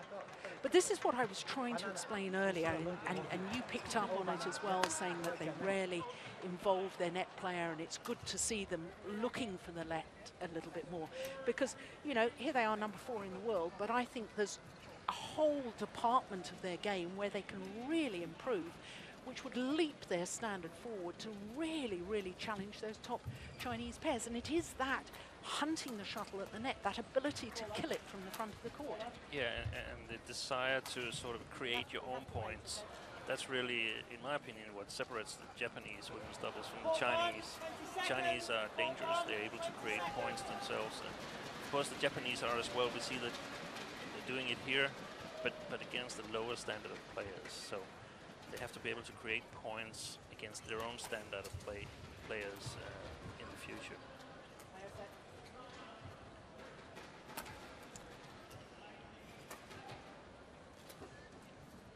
Second game. So here we go, game number 2. Double.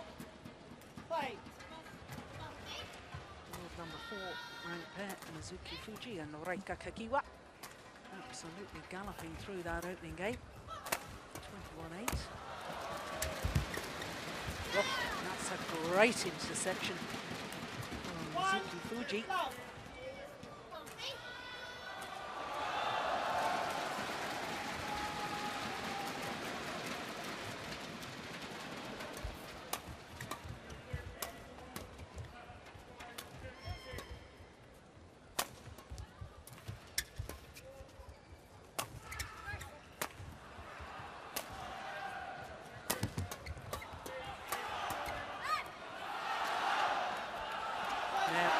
Nicely done from Obanyana.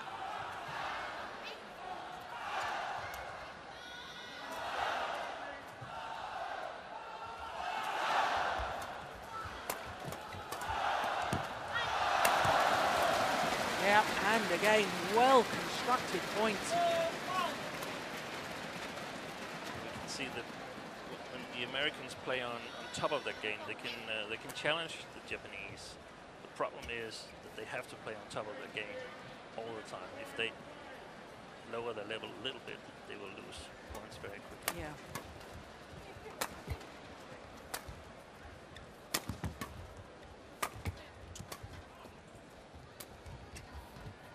Just wide. Missed by much.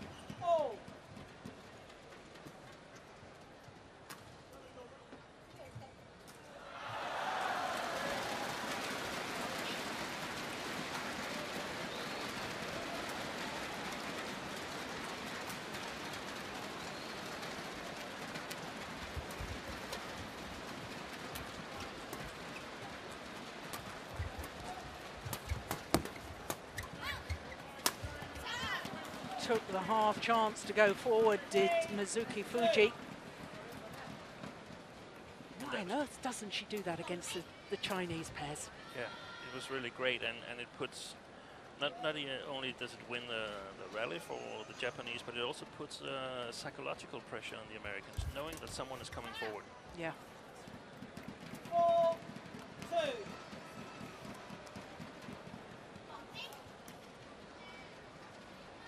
Yeah, and I suppose so much of badminton is about the threat of what can happen. You know, if there's no threat of a player coming forward, then you've got all the time and no pressure on you to play back to the net area. And command of the net in doubles, absolutely paramount. Otherwise, you have a lot of chances yourself. If the opponent is unable to score against you, you don't need to take the big chances. You can just wait. If the chances is gone, then just play on and wait for the good opportunity. Yeah, good judgment. Let that drop long of the back line. It's a really good feeling to get on the court that the opponent is not able to do any harm to you. So you should try to avoid them getting that feeling. 6-2. One of 5 straight points.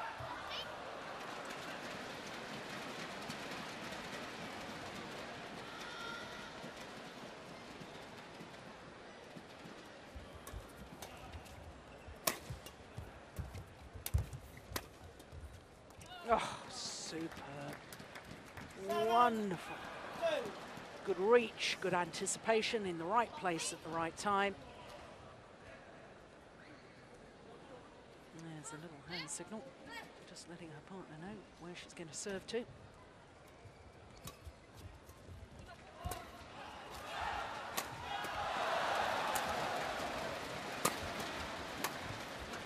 Oh, nicely done.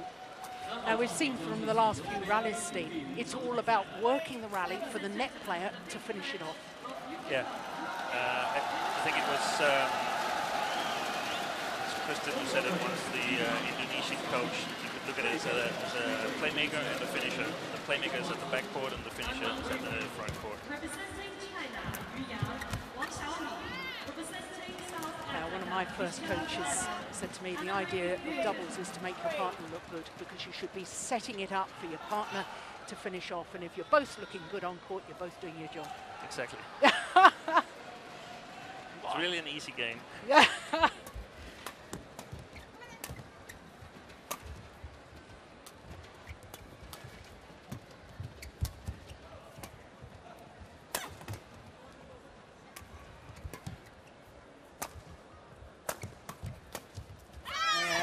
There we go. Just proving our point. 9-3.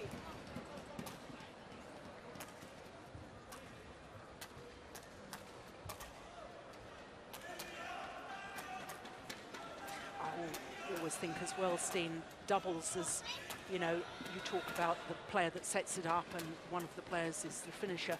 I always think as well that the movement off the shuttle for the net player to always threaten and always make your opponents feel that I'm going to take this next shuttle, I'm going to manage to intercept it. It's a bit like the footballer, you know, on a football pitch, they make runs off the ball, drag defenders with them, and then of course that leaves a space for one of the other attackers to go through. It's very much the same in badminton.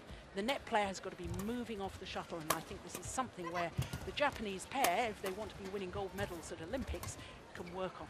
Yeah, I think generally the Japanese are not reading the game on the front court as well as Chinese players, Danish players at the moment, perhaps Indonesian players who's got a more sort of playing attitude towards the doubles. So definitely being able to anticipate a little bit better would be beneficial. So a 7-point advantage at the mid-game interval here in the second. Always a delight to see the Japanese players as they leave the court, turn and make a little bow to the court officials.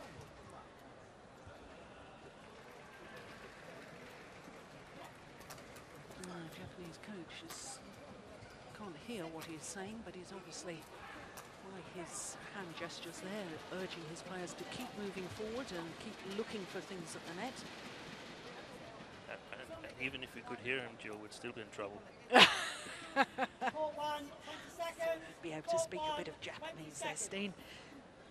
But we saw that the Japanese coaches are quite confident now because Jobon Park, he stayed on his chair. He wasn't there now, so it's going to go their way.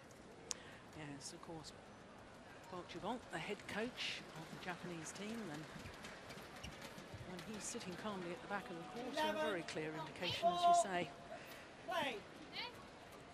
Highly confident now, Japanese players.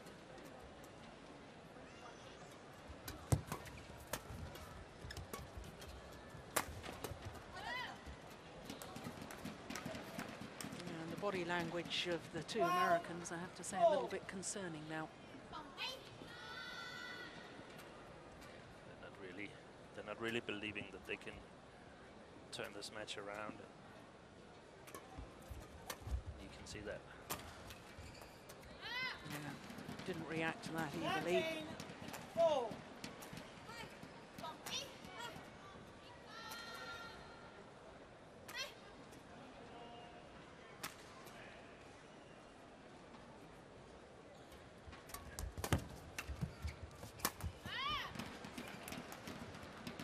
I like your picture with the football pitch there, Jill, because you could say that it's actually the same, that you sort of try to chase the opportunity, and then you have to, both players have to recognize when the opportunity is there and you really can go for the kill. And that's the beauty of doubles, because you can get yourself out of position, because as long as your partner has that understanding that they move to cover the other 3/4 of the court while you're just in one tiny section, and that understanding between the two players is a huge part of what makes a good doubles partnership.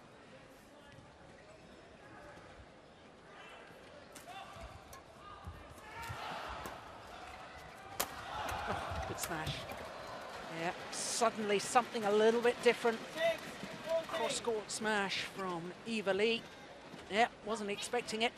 And her partner's ready to intercept the reply. Well-constructed rally.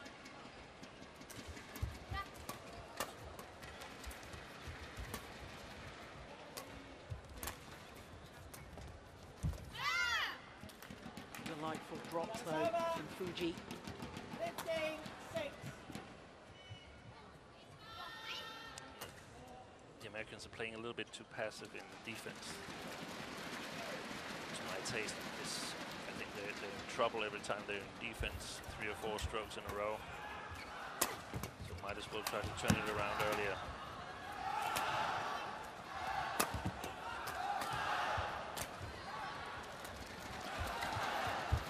Overdone it.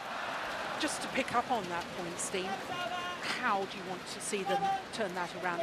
If they're forced to defend, you want to see them drive it back or block it to the nets? Yeah, either way they can. I want them to come a little bit closer to the net, move a little bit forward, so they can take the opportunity. It's very difficult if you're standing close to the baseline and making some constructive shots. You give the opponent too much time. And of course, the further back in court you are, the lower the shuttle's going to be if somebody is smashed at you, and therefore you have to just lift it. There's very few opportunities. A lot of players tend to move too far back because they can sort of save the shots, and it doesn't really matter because they will just lose it 3 shots later than they normally would. So they might as well challenge themselves and come forward to the net. And if they're not good enough, then they will know that sometimes they kid themselves that they actually have a good defense, but they haven't.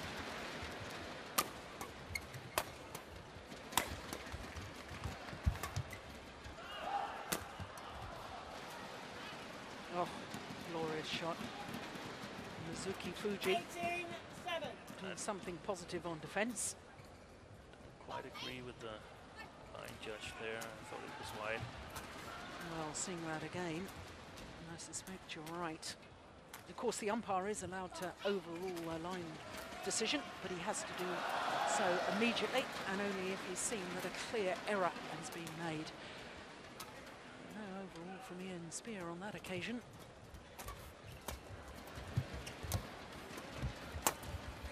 Good move there. 19-7. Putting pressure on from mid-court and continuing towards the net. Racket arm outstretched to play the first one. Forces the weak reply and the easy kill, as you say. And now just 2 points from taking the second game and the match.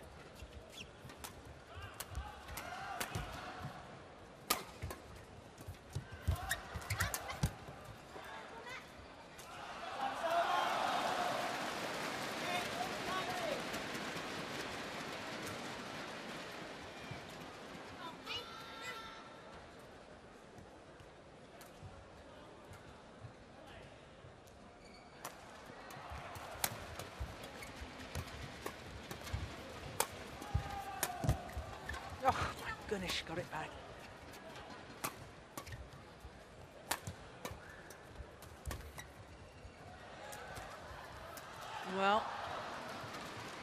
Well, did the Americans, but I couldn't help but think in my own mind exactly what you had just been saying.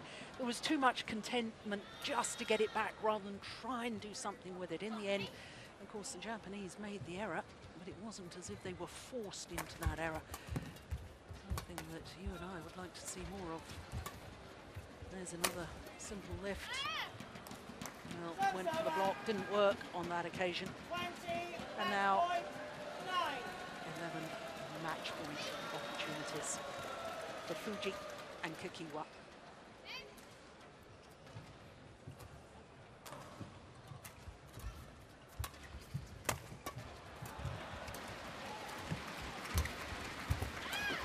First time of asking. A very comprehensive performance from the world number 4s. Mizuki Fuji and Reika Kakiwa. 21-8, 21-9. Just under the half-hour mark. But in all honesty, it signs to me that they are trying to play a lot more aggressive in their style. And if they are trying to change their style, playing against the Americans Eva Lee and Paula Orbeñana, a great place to try that out. As you can see, 30 minutes and 21-8, 21-9 the margin of victory in the first women's doubles.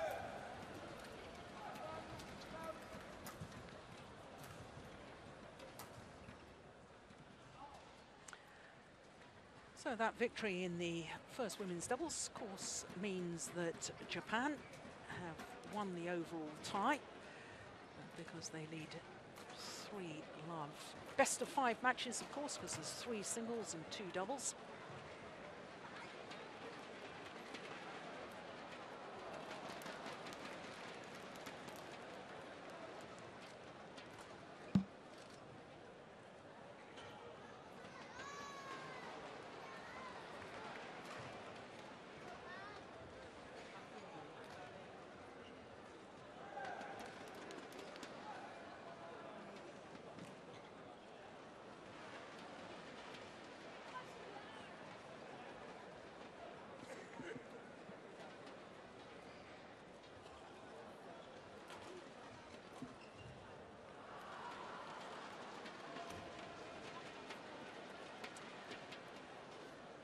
So looking at the second game statistics there, and really quite a difference in the net play, isn't there, Steen? 7 winners from the nets from the Japanese pair, as opposed to just 2 from the Americans. And as you and I were discussing earlier, the control at the front of the court, the ability to finish off the shuttle from the net, absolutely paramount in doubles. Well, there's confirmation that it is 3-love in the overall tie. And in course, in all of the group stages, the first stage, of course, of the Hubei Cup competition, the teams divided into 4 groups of 3. Everybody plays everybody else within the group, and in case there's one winner piece within a group, it goes down to matches won within the tie, and therefore there's a necessity to play out the all 5 matches within the overall tie.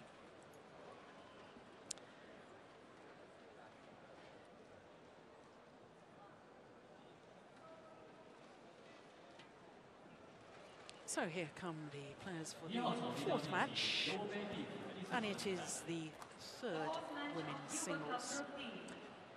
for Japan, Minatsu Mitani.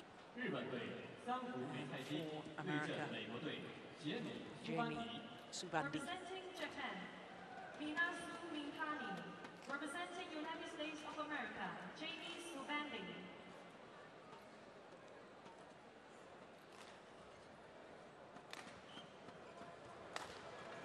So the first thing to do with every match, of course, is the toss of the coin. And players can decide if they win the toss, which end of the court they wish to start, whether they wish to serve or whether they wish to receive. And since the change of scoring, with every point now counting, point per rally, and with every big stadium there must be a difference in ends. Every large arena has a natural air current and therefore will move the shuttle slightly. There'll be a slight drift, and I personally can't understand why a player doesn't always change ends, choose ends rather than to serve or receive, but not always the case. I'll maybe quiz you about that later, Steen, as to why players should still want to serve or receive. But anyway, as I say, this is the third women's singles, the fourth match in the overall tie.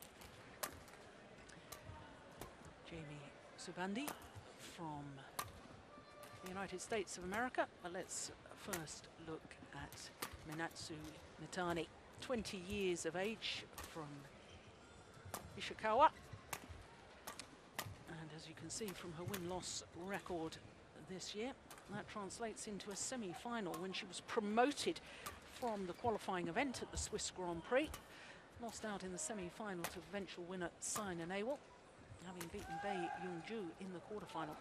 Now, her opponent also a positive win-loss record for the year, but interestingly, not played enough tournaments to appear on the world ranking, so not ranked at the moment. Steen, how many tournaments do you need to appear on the world ranking? Is it 2? I think you need two tournaments to appear. So I only played one tournament this year, but obviously did pretty well. Well, here is Mitani, and not only that, semi-final this year from her 4 tournaments, quarter-final as well. But she's had some very interesting results so far in her young career. In fact, last year was her first full year on tour. Mainly played Grand Prix events and international challenger events, but also played 3 Super Series as well. And to me, that's very sensible development of a player, not just putting her into the highest tier of tournaments, getting her used to playing challenger events where she's doing well. On my right, USA, represented by Jamie Subandi. And on my left, Japan, represented by Minatsu Mitani. USA to serve, love all, play. So the third women's singles started by the American, Jamie Subandi, Service over, up against love. Japanese youngster Minatsu Mitani.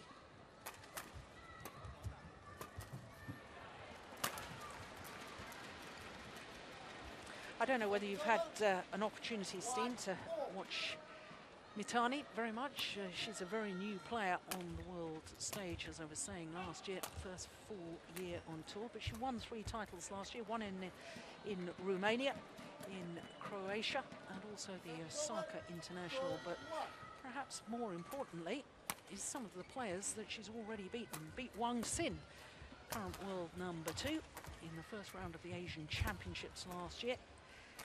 And as I've already mentioned, beat the number 2 Korean Bae Young-ju. So she's obviously full of talent.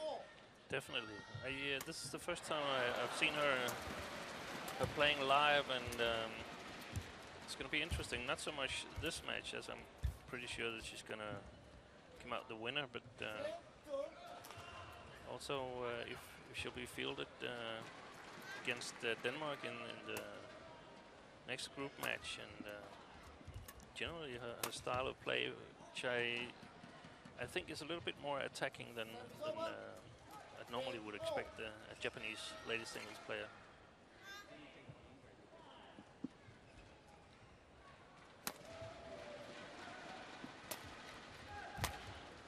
say, a little bit more. It's not like I think that she's in style with Tina Baun or Wang Jihan, or just a little bit more than the normal Japanese ladies singles, who's generally very solid but doesn't make that many sharp shots. Yes, and given the fact that we've just been watching doubles, perhaps we ought to explain really the philosophy of singles in badminton, and especially women's singles. It's very much about patiently trying to outmaneuver your opponent, using all four corners of the court, push them to the back, bring them forward, push them to the back again, make them twist and turn. And once they're slightly out of position, that's when you start going for the winner.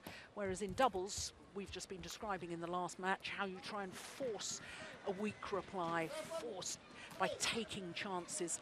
Singles is much more of a patient game, isn't it?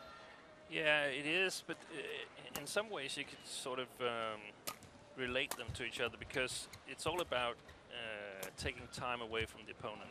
Yeah. And when you've taken enough time, you try to go for the winner, but a little advantage could be exploited into a little bit bigger advantage, and a little bit bigger, and then you have the chance for scoring your own points. 9-3. Run of 7 straight points from 2-3 adrift. Oh.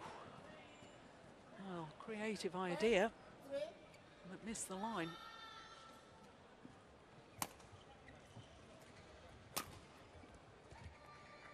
And that's gone long of the back line, and therefore 9 straight points to go to the mid-game interval with an 8-point advantage. It's nice to see her smiling, but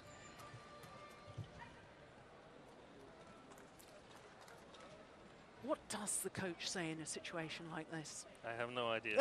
Steve, Absolutely you're no our idea. expert coach. I can't think of anything to say. Cheer up a little bit. She was smiling herself, and I think she knows what to expect from this match. She's going to get a beating, so yeah, enjoy it. She's definitely not used to playing in these halls, we can see that. Yeah, just 3 minutes to get to the mid-game interval. And the first 3 matches in the overall team match has actually been matches that you can use. If you're a Japanese player or Japanese coach, you can see that there's some use for it. You can practice new things. I think this match is just gonna be something that you want to get it over with, because there's a too big difference in the playing level.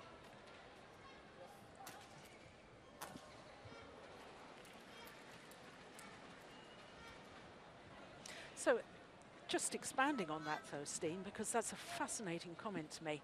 You know, is it a case of actually with the American that she's so outclassed that she's not able to enjoy this experience, and perhaps not only not enjoy it, but not really learn anything from it? I don't think she'll be able to learn anything from it. She played a very good rally here and scored her 4th point, but I could be wrong. It could be that she's just a little bit nervous, but to be able to learn, you have to be a little bit closer to your opponent. And I mean, she's played 1 tournament this year, so what is it, where is it she will use what she's learning here? I don't think she'll be able to use it anywhere. Of course, I didn't catch her age. Do you have the age of Yes, she's 22. She's 22, so if she was like 16 or 17, she would be able to use it, to use this experience playing in a big hall and probably getting to play bigger tournaments, but I would doubt it. It's always interesting. It's a fine line, isn't it? I'm sorry to relate to football again, but I can remember when the England manager selected Scott Carson as England goalkeeper for the final qualifying match for the European Championships, and everybody was very surprised at the selection, and the poor guy had a nightmare. And psychologically, it almost destroyed him. Where is Scott Carson now? I know he's just been named in part of the squad for England squad for the summer, but you know, it's a question of how the player reacts. Do they love the experience, or do they feel the pressure of it and therefore get crushed by it almost? Yeah, and you often have that dilemma. Should you take a young player into the team? I know from the Danish point of view, Victor Axelsen was part of the team, I think, at the last Thomas Cup, or he was at least with the team in Malaysia, and he was only 16 at the time. He was 16 at the time, so being with the team was definitely good, but I also think that it was a good idea not to let him play any matches, because there's no need to. He's going to play a lot of Thomas Cup matches, and time will come for him. Yeah.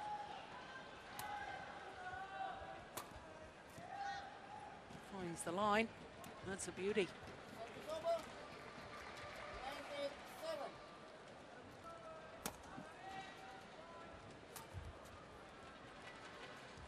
Yeah, repays the compliment. Perhaps we've written her off a little too soon. Yeah, but still, I don't think so, because the Japanese girl also feels what's going on, and she can feel that if she wants to score a point, she can score a point. So she doesn't have to go 80% in this match. She can just relax, and the points are going to come her way when she decides that they are needed. Yeah. Big gap across courts from that final smash, and 11 game points.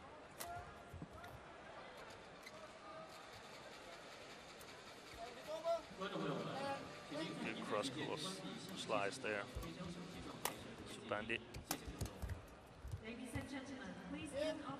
Opportunity missed on that final one, though, and it means the opening game to the Japanese #3 singles player,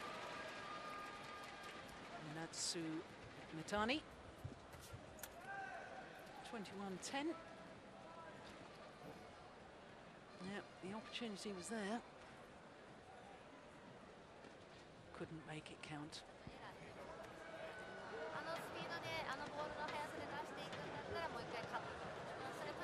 21-10.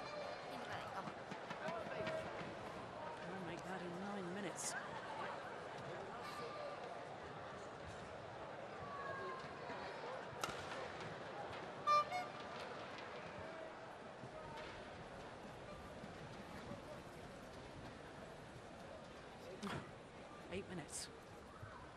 Well, Japanese coach Kaneko Yonikura, not much instruction for her player.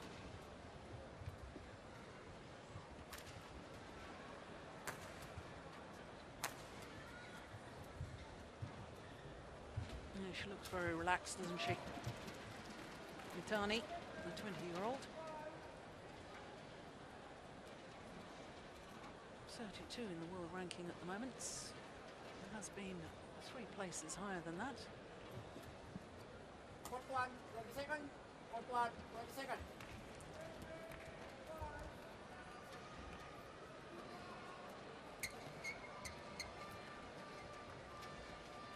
Second game, love all, play.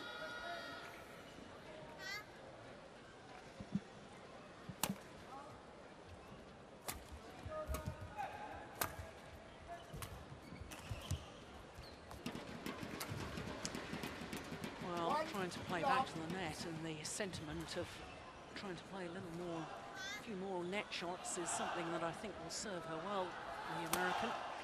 But you've really got to be taking the shuttle a lot higher than that, late on it again.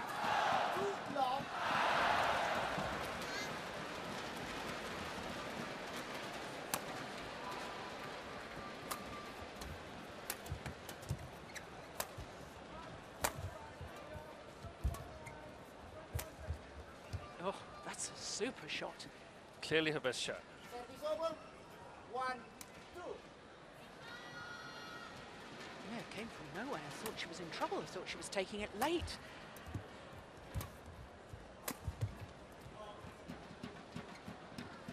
Yeah, going for another deceptive overhead. Reverse slice that time. Missing.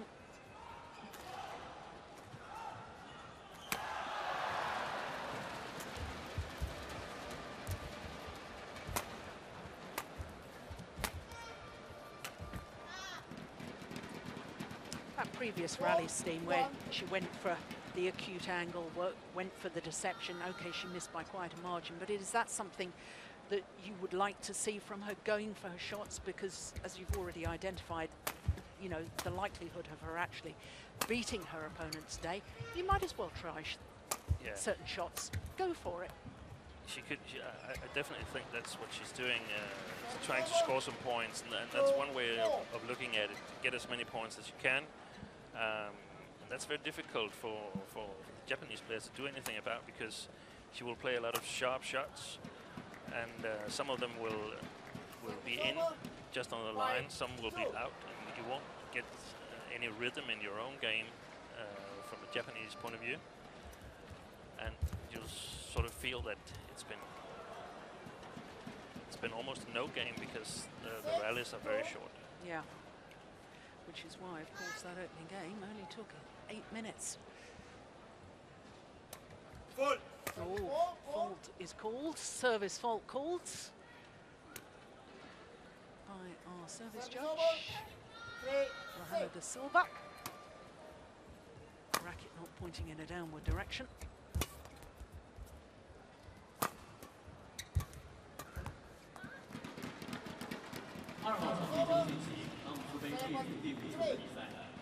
We will have the fifth match of Thomas Cups, Group D, men's singles in court 2. Wow, great shot here. Representing Korea, Dongfeng Lee.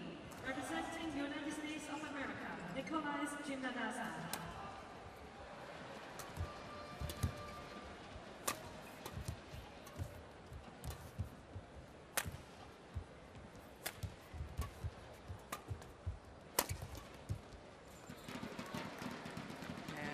The shuttle well. Mitani. Oh,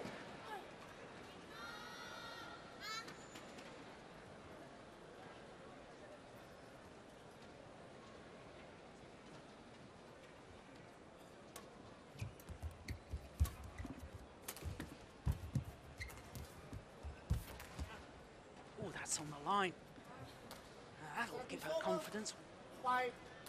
Wonderful net shot.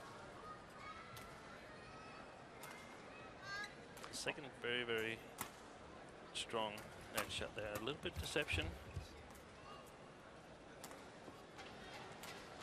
Close the deficit now to just 2 points.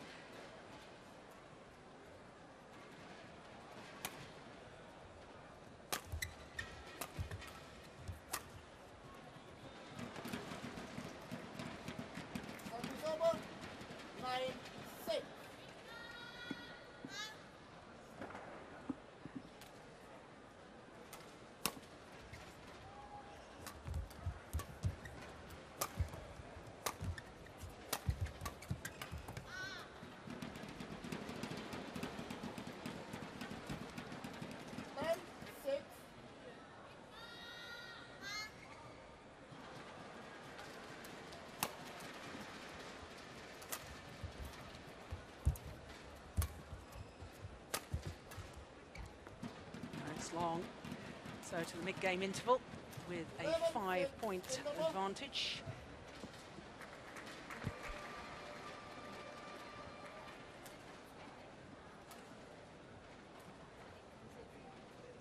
Yeah, I knew immediately it was going to go well long of that back line.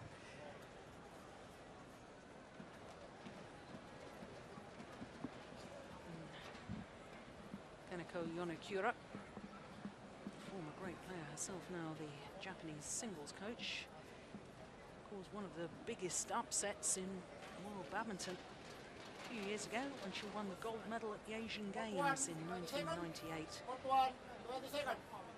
A very graceful player she was on court too.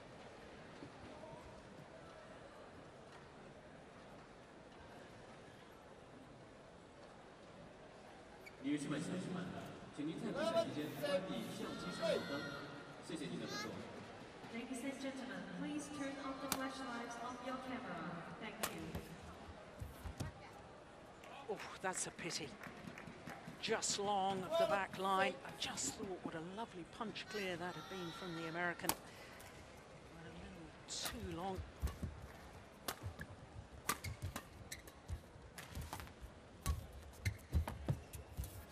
Oh yeah, totally outmaneuvered.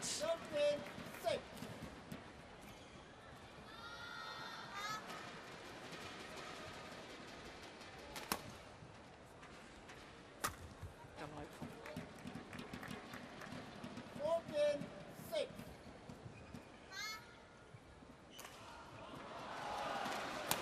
6 straight points, 7 straight points. And that's the sort of thing that you can't afford. You've got to say, right, this next rally, there's no way I'm letting my opponent win this. I'm going to do everything. I've got to stop this run. Yeah. And this match is a little bit like the women's doubles that we saw before. That clearly Subandi, she's got the racket shots to do it. She just doesn't have the athletic ability to sort of keep moving. She's not solid, so she has to take the chances, and that makes room for numerous errors. I think lacking in belief as well, if I'm perfectly honest.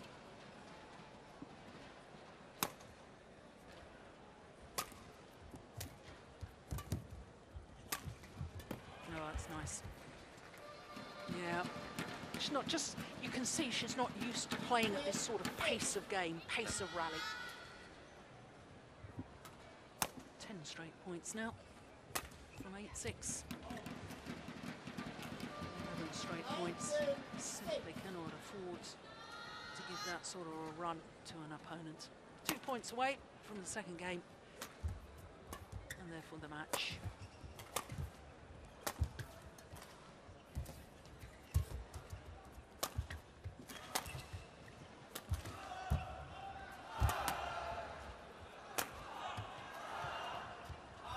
Long. Respite perhaps for the American. Too little, too late, one suspects.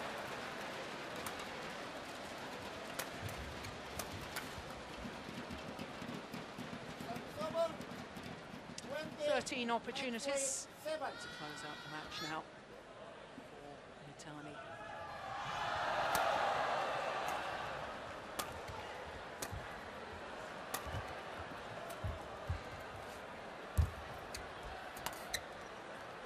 Beautiful net shots to finish it off from the Japanese youngster. Well, there's been an awful lot of talk in her home country about the talent of this young lady. And we can quite clearly see today why there's such excitement about Minatsu Mitani. She is a talent and she's learning with every single match, and quite frankly today, just too good for her opponent. So 21-10, 21-7 the margin of victory in just 20 minutes of play.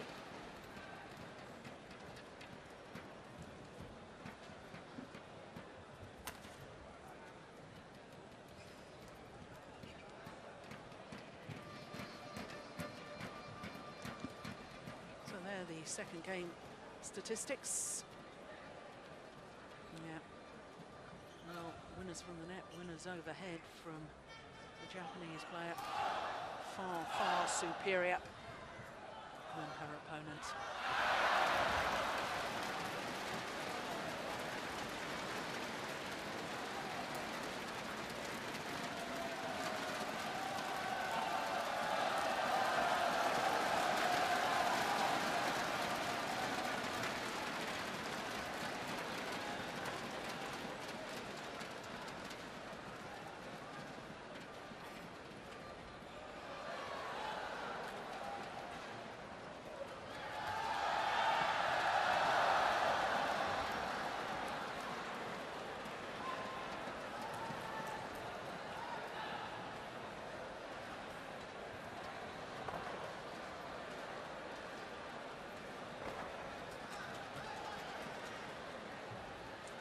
There is confirmation that 4 of our 5 matches within the overall tie have been completed, and all 4 have gone Japan's way.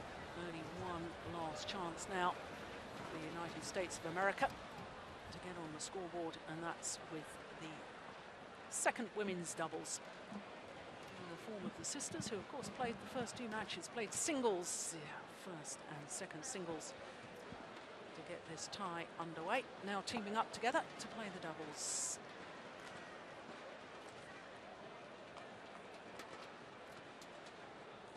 Iris and Rina Wang up against Mizaki Matsutomo and Ayaka Takahashi.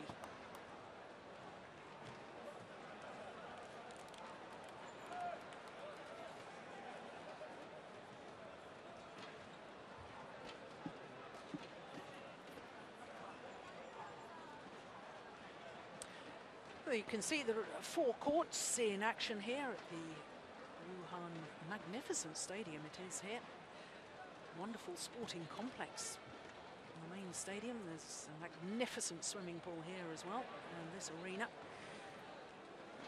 Badminton this week, but I understand basketball played here, many sports played here.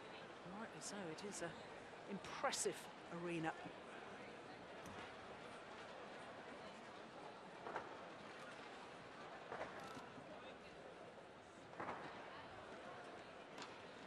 So, of course, there's the 24th staging of the Hubei Cup, 27th staging of the Thomas Cup, as the Thomas Cup came into existence before the Hubei Cup.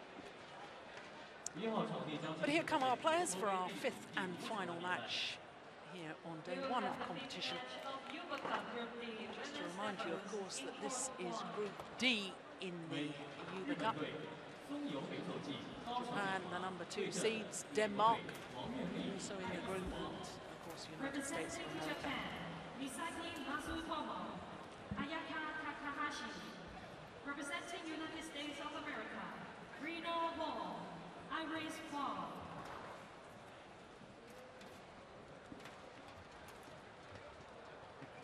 Rahana da Silva, our umpire. Ian Spear will be the service judge, our court officials for this 5th match within the tie.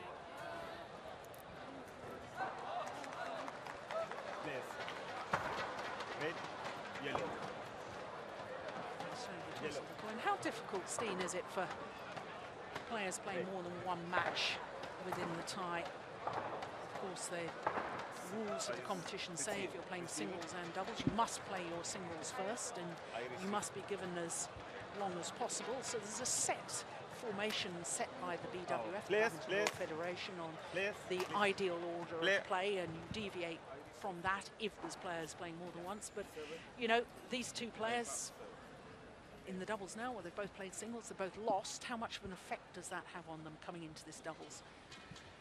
It's difficult to say for this match, but if the match was a little bit more close and you really relied on the players to score a point in the singles and possibly one in the doubles as well, it would be a big concern in deciding the lineup. From the Denmark side, we have sometimes used Camilla Martin when she was playing in both the singles and the women's doubles, and we've had some considerations also about letting Tine Baum play the ladies doubles. She's an excellent ladies doubles player, but if the single is quite close, or it is expected to be quite close, it sometimes affects the concentration that you have to prepare for another match. So looking first of all at the 20-year-old from Tokushima, Misaki Matsutomo, silver medalist incidentally at the World Junior Championships in women's singles was Matsutomo. Her partner, Takahashi. As you can see, they are 21 in the world ranking at the moment and a positive win-loss record for the year. Takahashi is 22 years of age.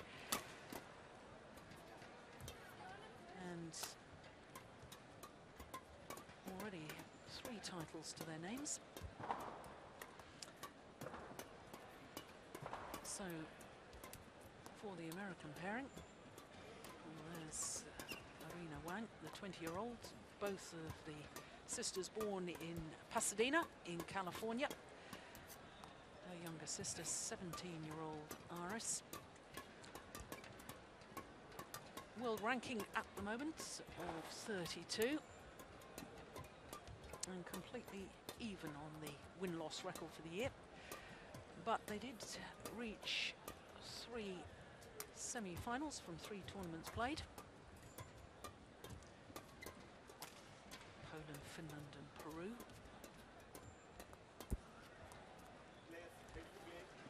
And in fact, these two pairs have met each other twice previously. On both occasions, though, the matches were won by the Japanese pairing. Last time they met, though, was in the semi-final of the Russian Grand Prix event last year. 2 straight games. Both of them have been 2 straight games. And last time they met, 21-18, 21-14. So close enough that we can hope for a good encounter here.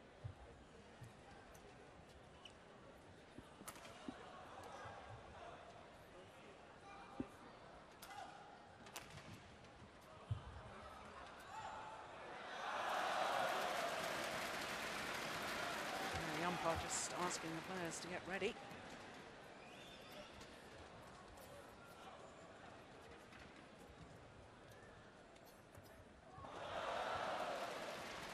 Rahana De Silva, Sri Lanka.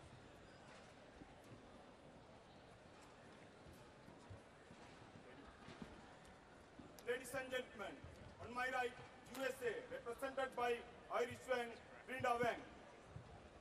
And on my left, Japan, represented by Misaki Matsutomo Ayaka Takahashi.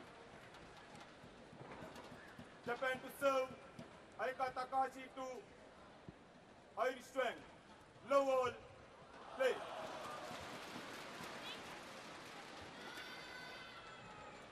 So the 5th and final match in the overall tie, second women's doubles, gets underway.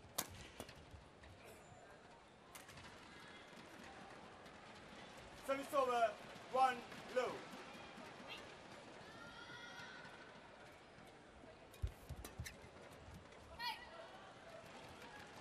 Wow, good start by the Americans.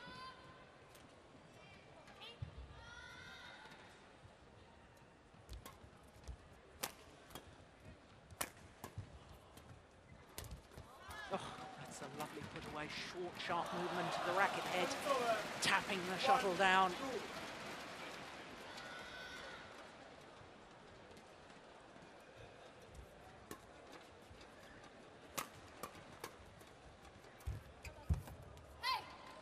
Found the line.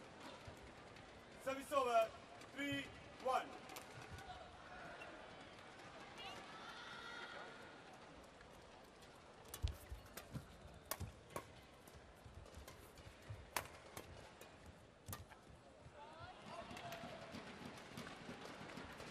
Service over, 2-3.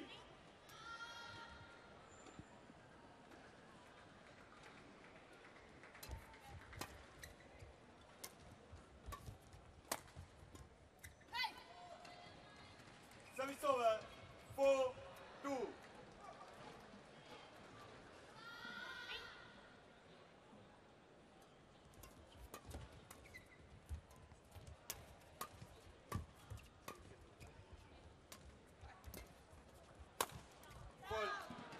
Good smash. Service over, 3-4.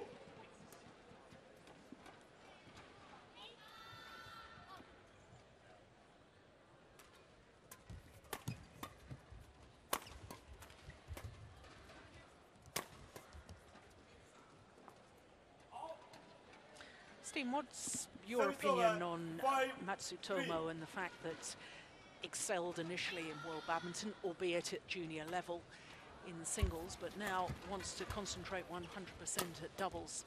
Yeah, it was interesting because I wasn't aware that she was a medalist in the World Juniors, but it sort of gives us an opportunity to continue the discussion we had earlier about being able to take chances, being able to cover only 20% of the court to sort of create the good opportunities, and to be able to do that, of course, you need a partner who can cover 80%, and therefore it's interesting that they've chosen a quite successful singles player to play the women's doubles. In Europe, in my opinion, there's been a tendency that you play the doubles if you don't move well enough to play the singles. But I think maybe those days are over. You need to be an athlete in doubles as well. Yeah, very much so. It's interesting though, because I mean, a certain Peter Gader won the World Junior Championship in men's doubles with Peter Nissen. That's right. In '94 in Jakarta. Yeah. I think that was, and of course he's turned out to be one of the greatest singles players of all time. I mean, his longevity in singles is quite remarkable. Just gone down to number 5 in the world ranking. But I think in junior development, as development of young players in general, playing more than one discipline, I'm a great believer that it helps build them into all-round badminton player, and I think it should be encouraged until a certain age where you have to start specializing. Yeah, I agree, because we have a good example in Denmark now with one of the... Did he call a double hit? I think so. 7-6.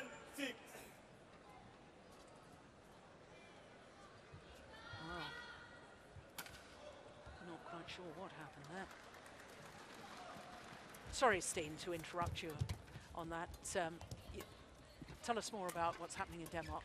Yeah, we have a talented young girl called Line Kersfeldt, and she's playing well in all 3 categories, and there's been some discussion on if you should play the singles or the doubles, and perhaps even play the singles and the mixed. And that's interesting, because at a certain age you have to decide, because you can't play on both the singles practice and the doubles practice. So you can easily play both categories in tournaments for 1 year or 2 year extra, but you're going to have to decide on the practice, because otherwise you'll fall behind in both categories.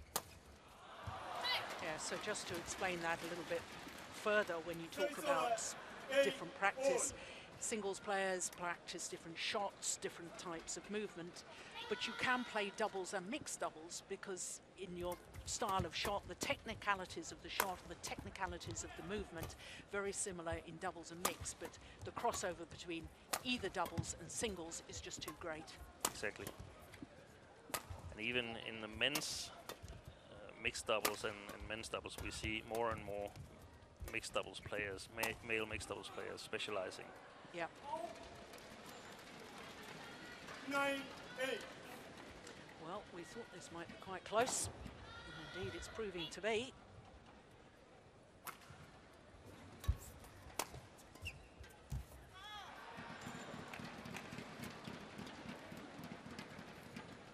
Service over. 9-all. Supporting her teammates.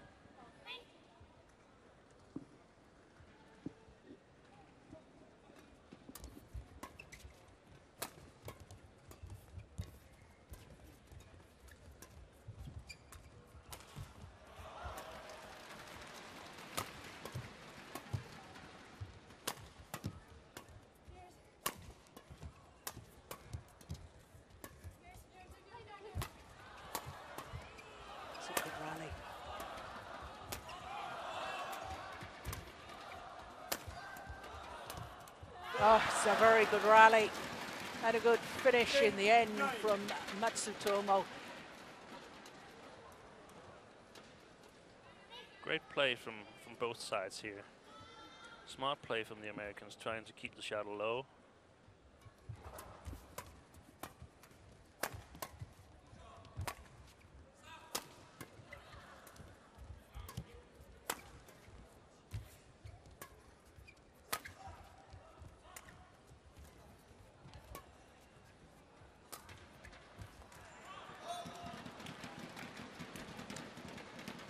So it's the Japanese there have a 2-point advantage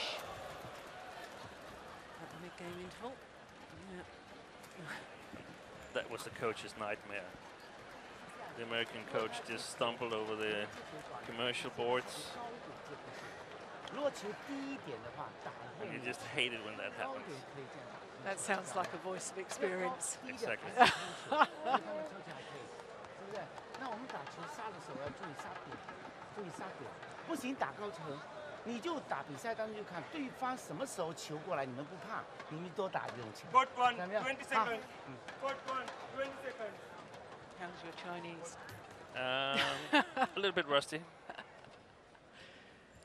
I was too busy watching the coach leave the court, but he took another way. He took the safe way out. Probably felt that he had a lot to say here. It's quite a close first part, so 11-9. needed all the time he could get.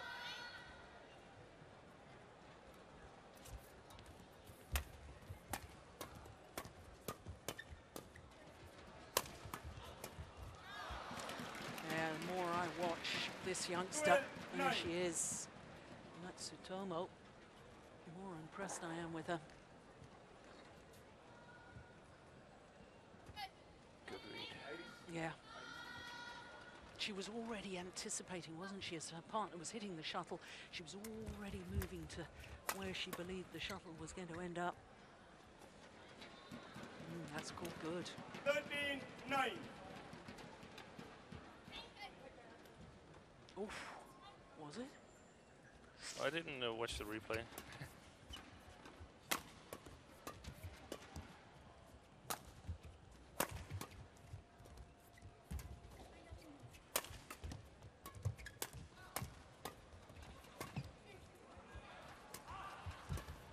It's a good rally again.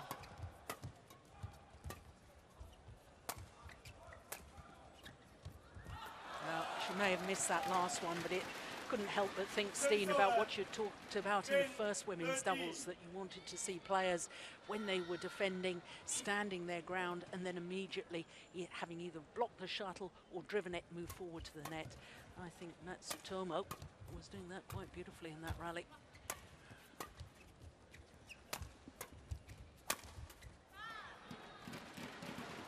Service over. 14-10. We can see that very often the defense is a long defense, so the front court player could easily cover a little bit more of the back court and then just lift it if they play the net. Just lift it, yeah. Yep, her defensive shot moved in again. That's well long at the back line.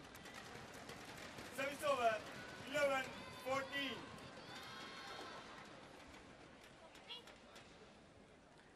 Sisters are a neat little doubles pair though, aren't they? Yeah, and they're sort of instrumental for the American team, together with the first ladies doubles. Quite surprisingly, they beat Canada in the qualification for this event.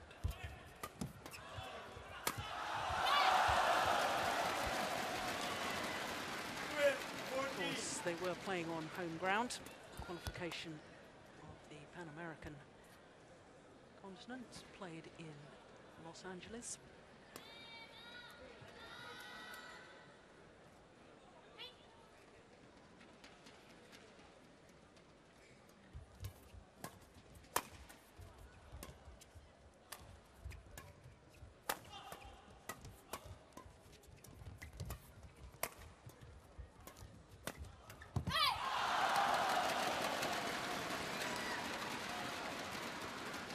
This is a good little spell. 14. Just 1 point the deficit.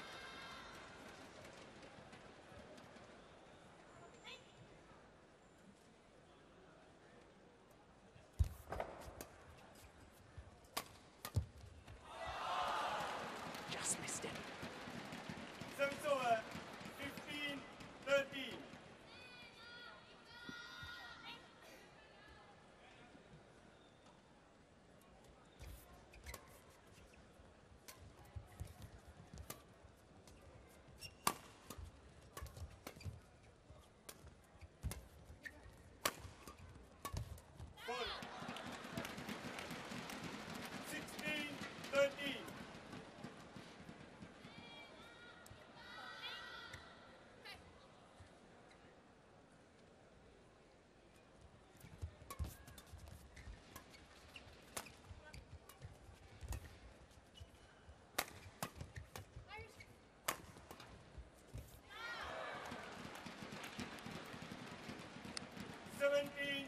Good use of the mid-court area. Just guiding the shuttle, keeping it flat over the net, getting it past the net player, but still landing in front of the rear court player.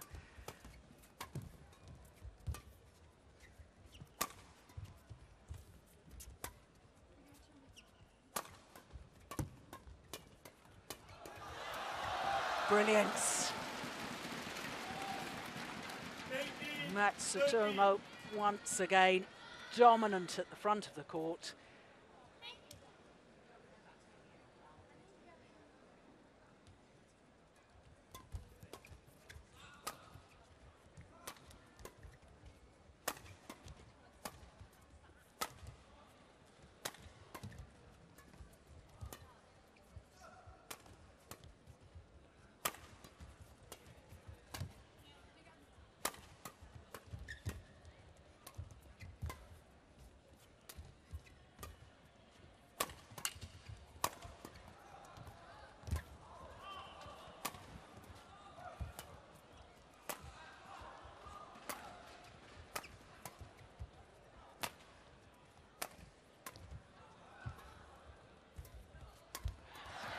Oh my goodness.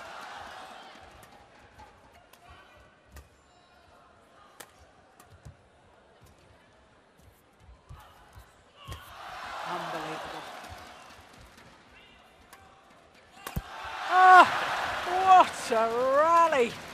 And what a pity it had to end in an error. Well, quite clearly the longest rally of the match. And the best rally.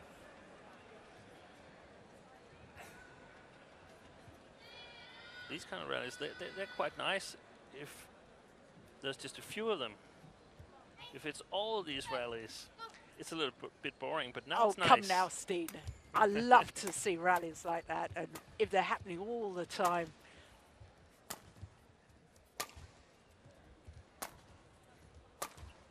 Now that I don't like to see, clear after clear in doubles. I like to see the attacking play.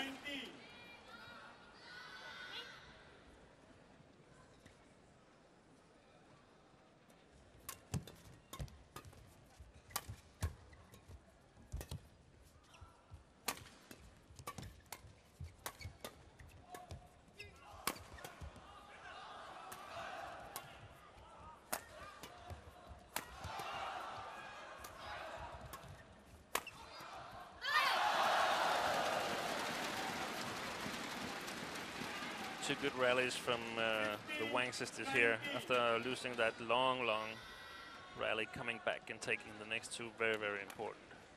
Yeah, and so it shows good character, doesn't it? After losing a long rally, to then come back, keep your concentration, your focus, keep your spirits up.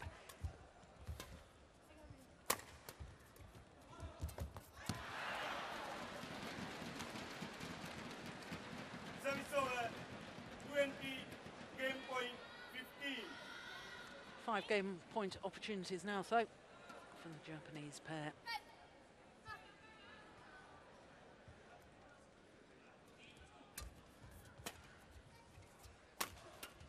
That's short.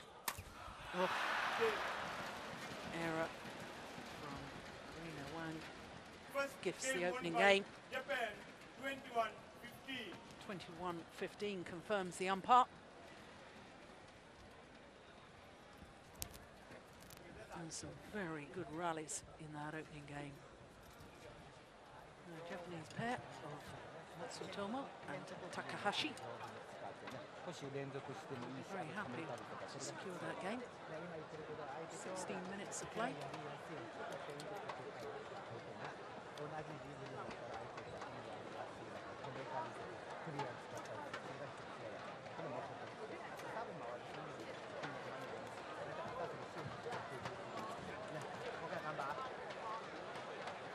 I was actually able to hear what he was saying this time. He said, stay focused, keep working hard, and go for the chances at the front court.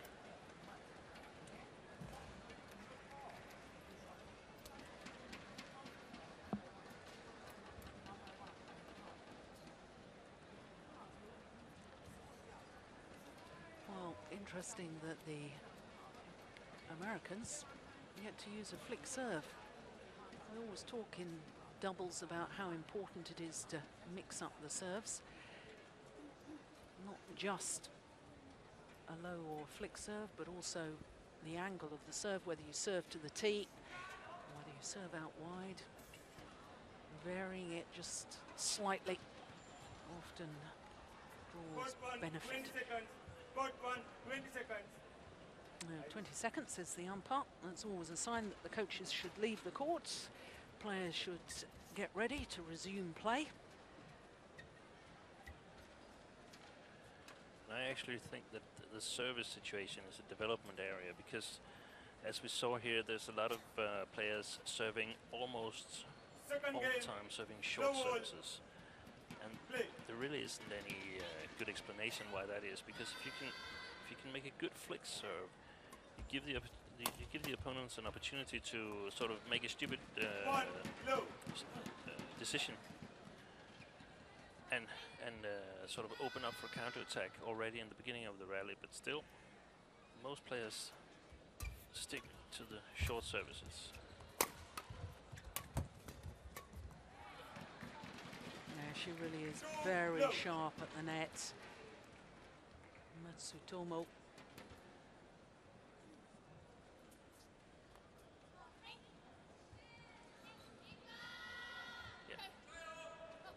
Clearly the favorite Japanese position is Matsutomo at the net, and Takahashi working from the back court. Whilst it's favoured formations in the development of a pair, do you encourage work on both areas? I mean, I'm thinking of the current world champions, for instance, in the men's doubles, Cai Yun and Fu Haifeng. There's very definitely a favoured formation, which is the tall left-hander, Fu Haifeng at the back of the court using his power smash, Cai Yun using his speed at the front. Is it a good thing to have a favoured formation, or is it better to have a pair that really can play in any position? Yeah. I think every pair has an optimal formation, but the ease that you can play different positions is of course difficult from pair to pair. I think it's quite necessary to practice also the position that you're a little bit unfamiliar with. One of the improvements of Fu Haifeng and Cai Yun was when Fu Haifeng, what a great rally! Well, that was an extraordinary net shot. Yeah, I absolutely agree with you wholeheartedly. As we see that again, how she got that back, I don't know. But Fu Haifeng suddenly worked on his net play, and I think that's when the top Chinese pair really started to dominate world badminton again. So, you know, I'm a great believer that whilst there may be a favoured formation, you've got to have the capability to be a front court player as well as a rear court player. I totally agree, because otherwise they're too big areas that can be exploited. Yeah. 6-0.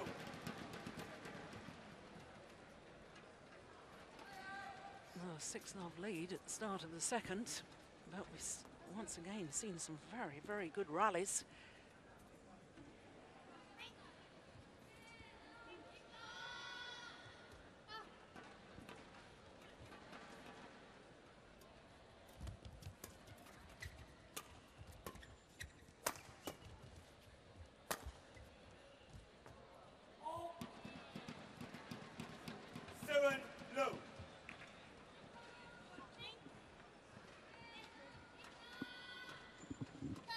Judgment.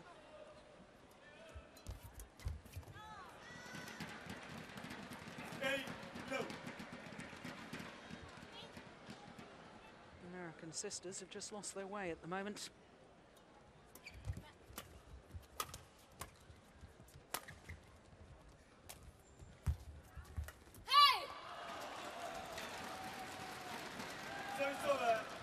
Crowd offering encouragement. Get their first point on the board here in the second game.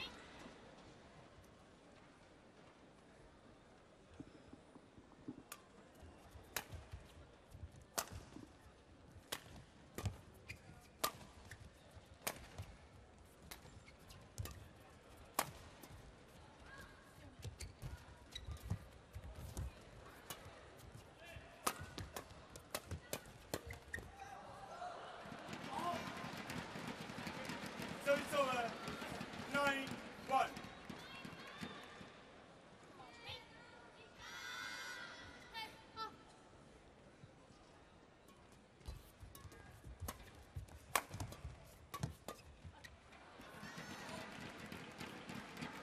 Yeah, she really puts so much pressure on opponents, doesn't she, Matsutomo?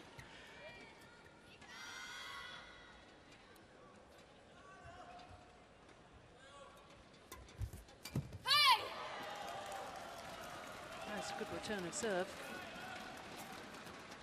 Service over. But a little bit unexpected development here in the second game.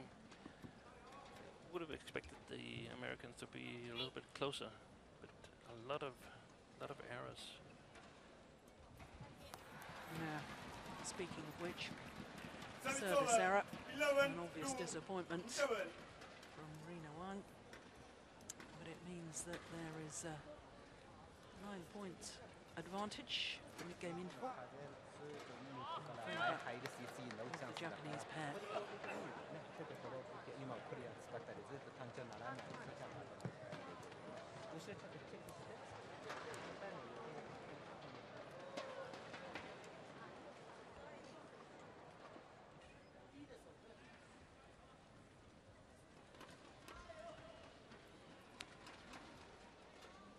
Court 1, 20 seconds.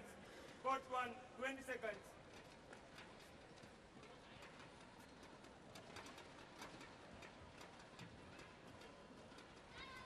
Big surprise, of course, Steen, the fact that this Japanese pair here at all at the Hubei Cup. Of course, Maeda and Suetsuna, 11-2, play. second highest ranked Japanese pair, left at home.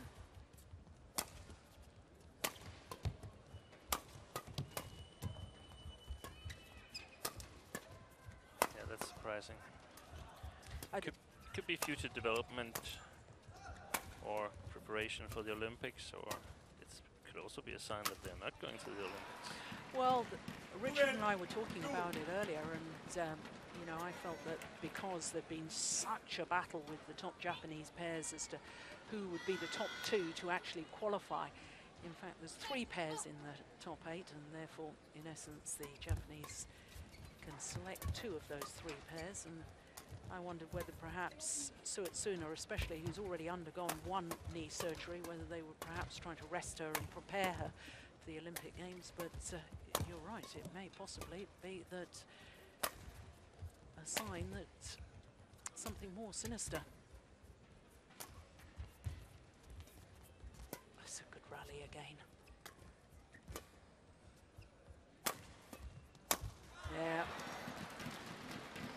13-2. Good work by the Japanese pair here.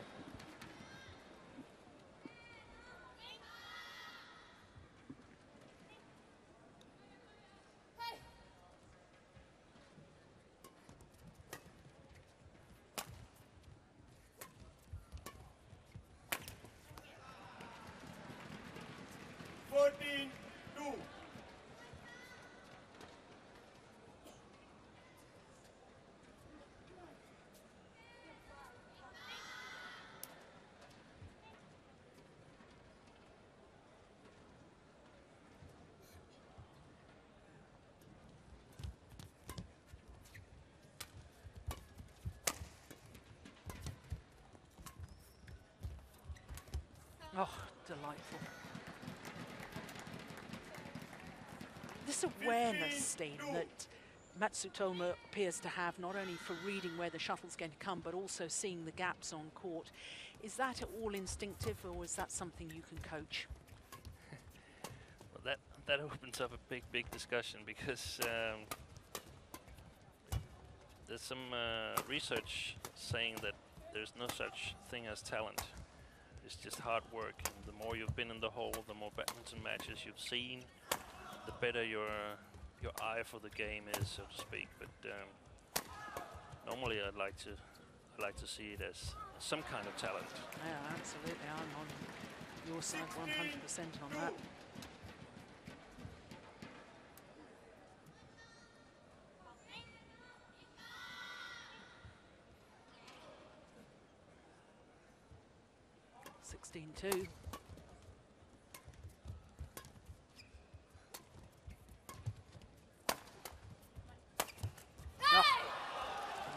smash.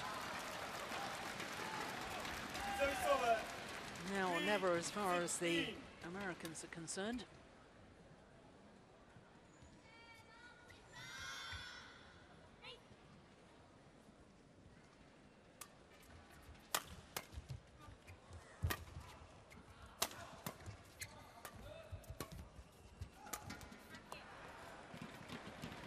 Service over. 17. There we saw the flick serve and the smash from the Japanese girl and the cross-court pickup. And it actually created an opportunity for the American pair. They weren't able to take it, but the opportunity was there.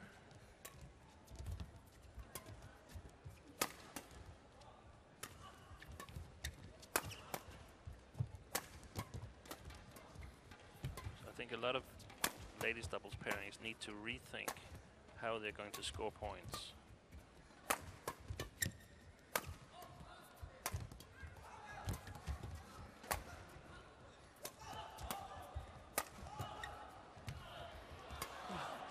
Great rally.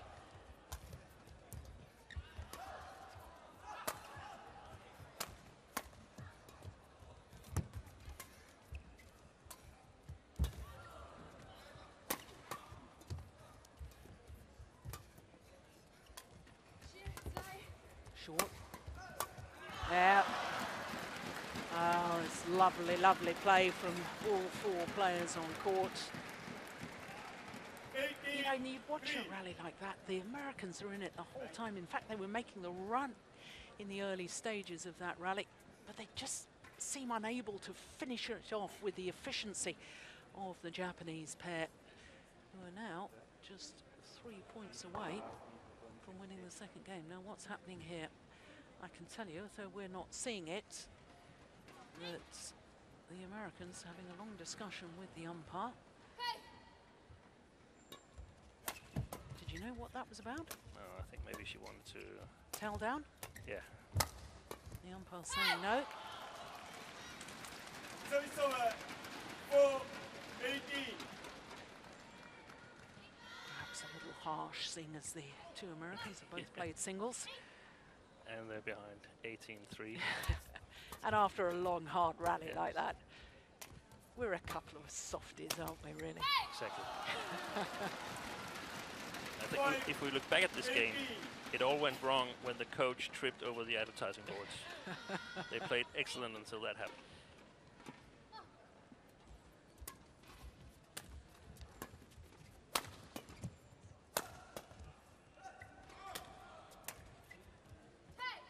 Oh, it's called good. I wasn't completely convinced by that. I'm looking virtually straight down that line.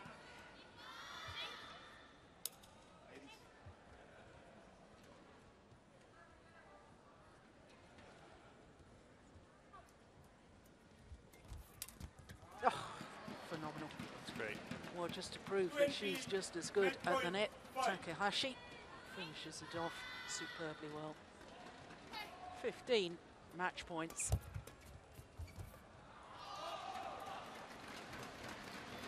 Service over. 6-20.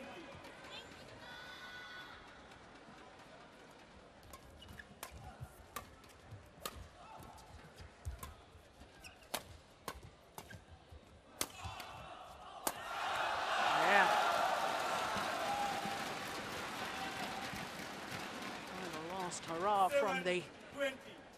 American pair.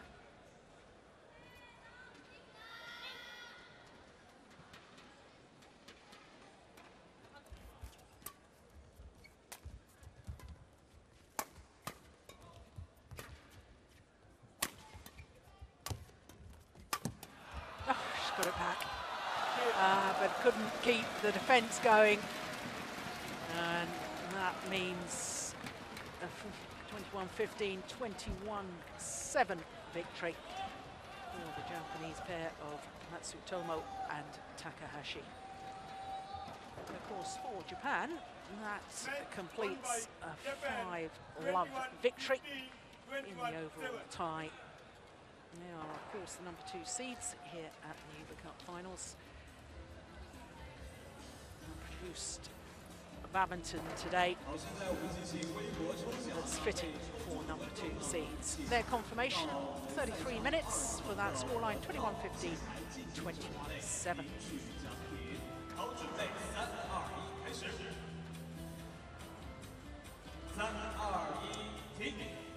So they're the statistics for game number 2. Once again, the overhead winners and winners from the net, absolutely crucial in doubles and very much in favour of the Japanese pair.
So that, of course, concludes the first session on day 1 of competition here at the Thomas and Hubei Cup finals. Just to confirm once again that Japan, the number 2 seeds in the Hubei Cup, have beaten the United States of America 5 matches to 0.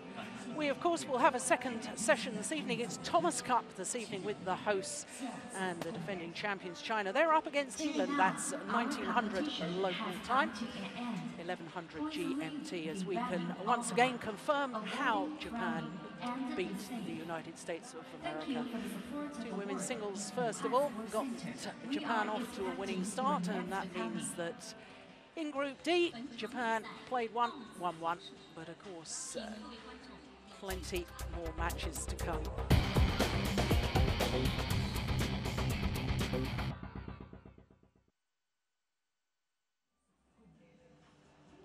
Here now, our competition has come to an end. Please leave the venue orderly, avoiding frowning, and be safe. Thank you for the support of the work in Wuhan Sports Center. We are expecting your next coming. 本场比赛到此结束，请各位观众有序退场，不要拥挤，注意安全。感谢您对武汉体育中心工作的支持，期待您的下次参与。Cheer now, our competition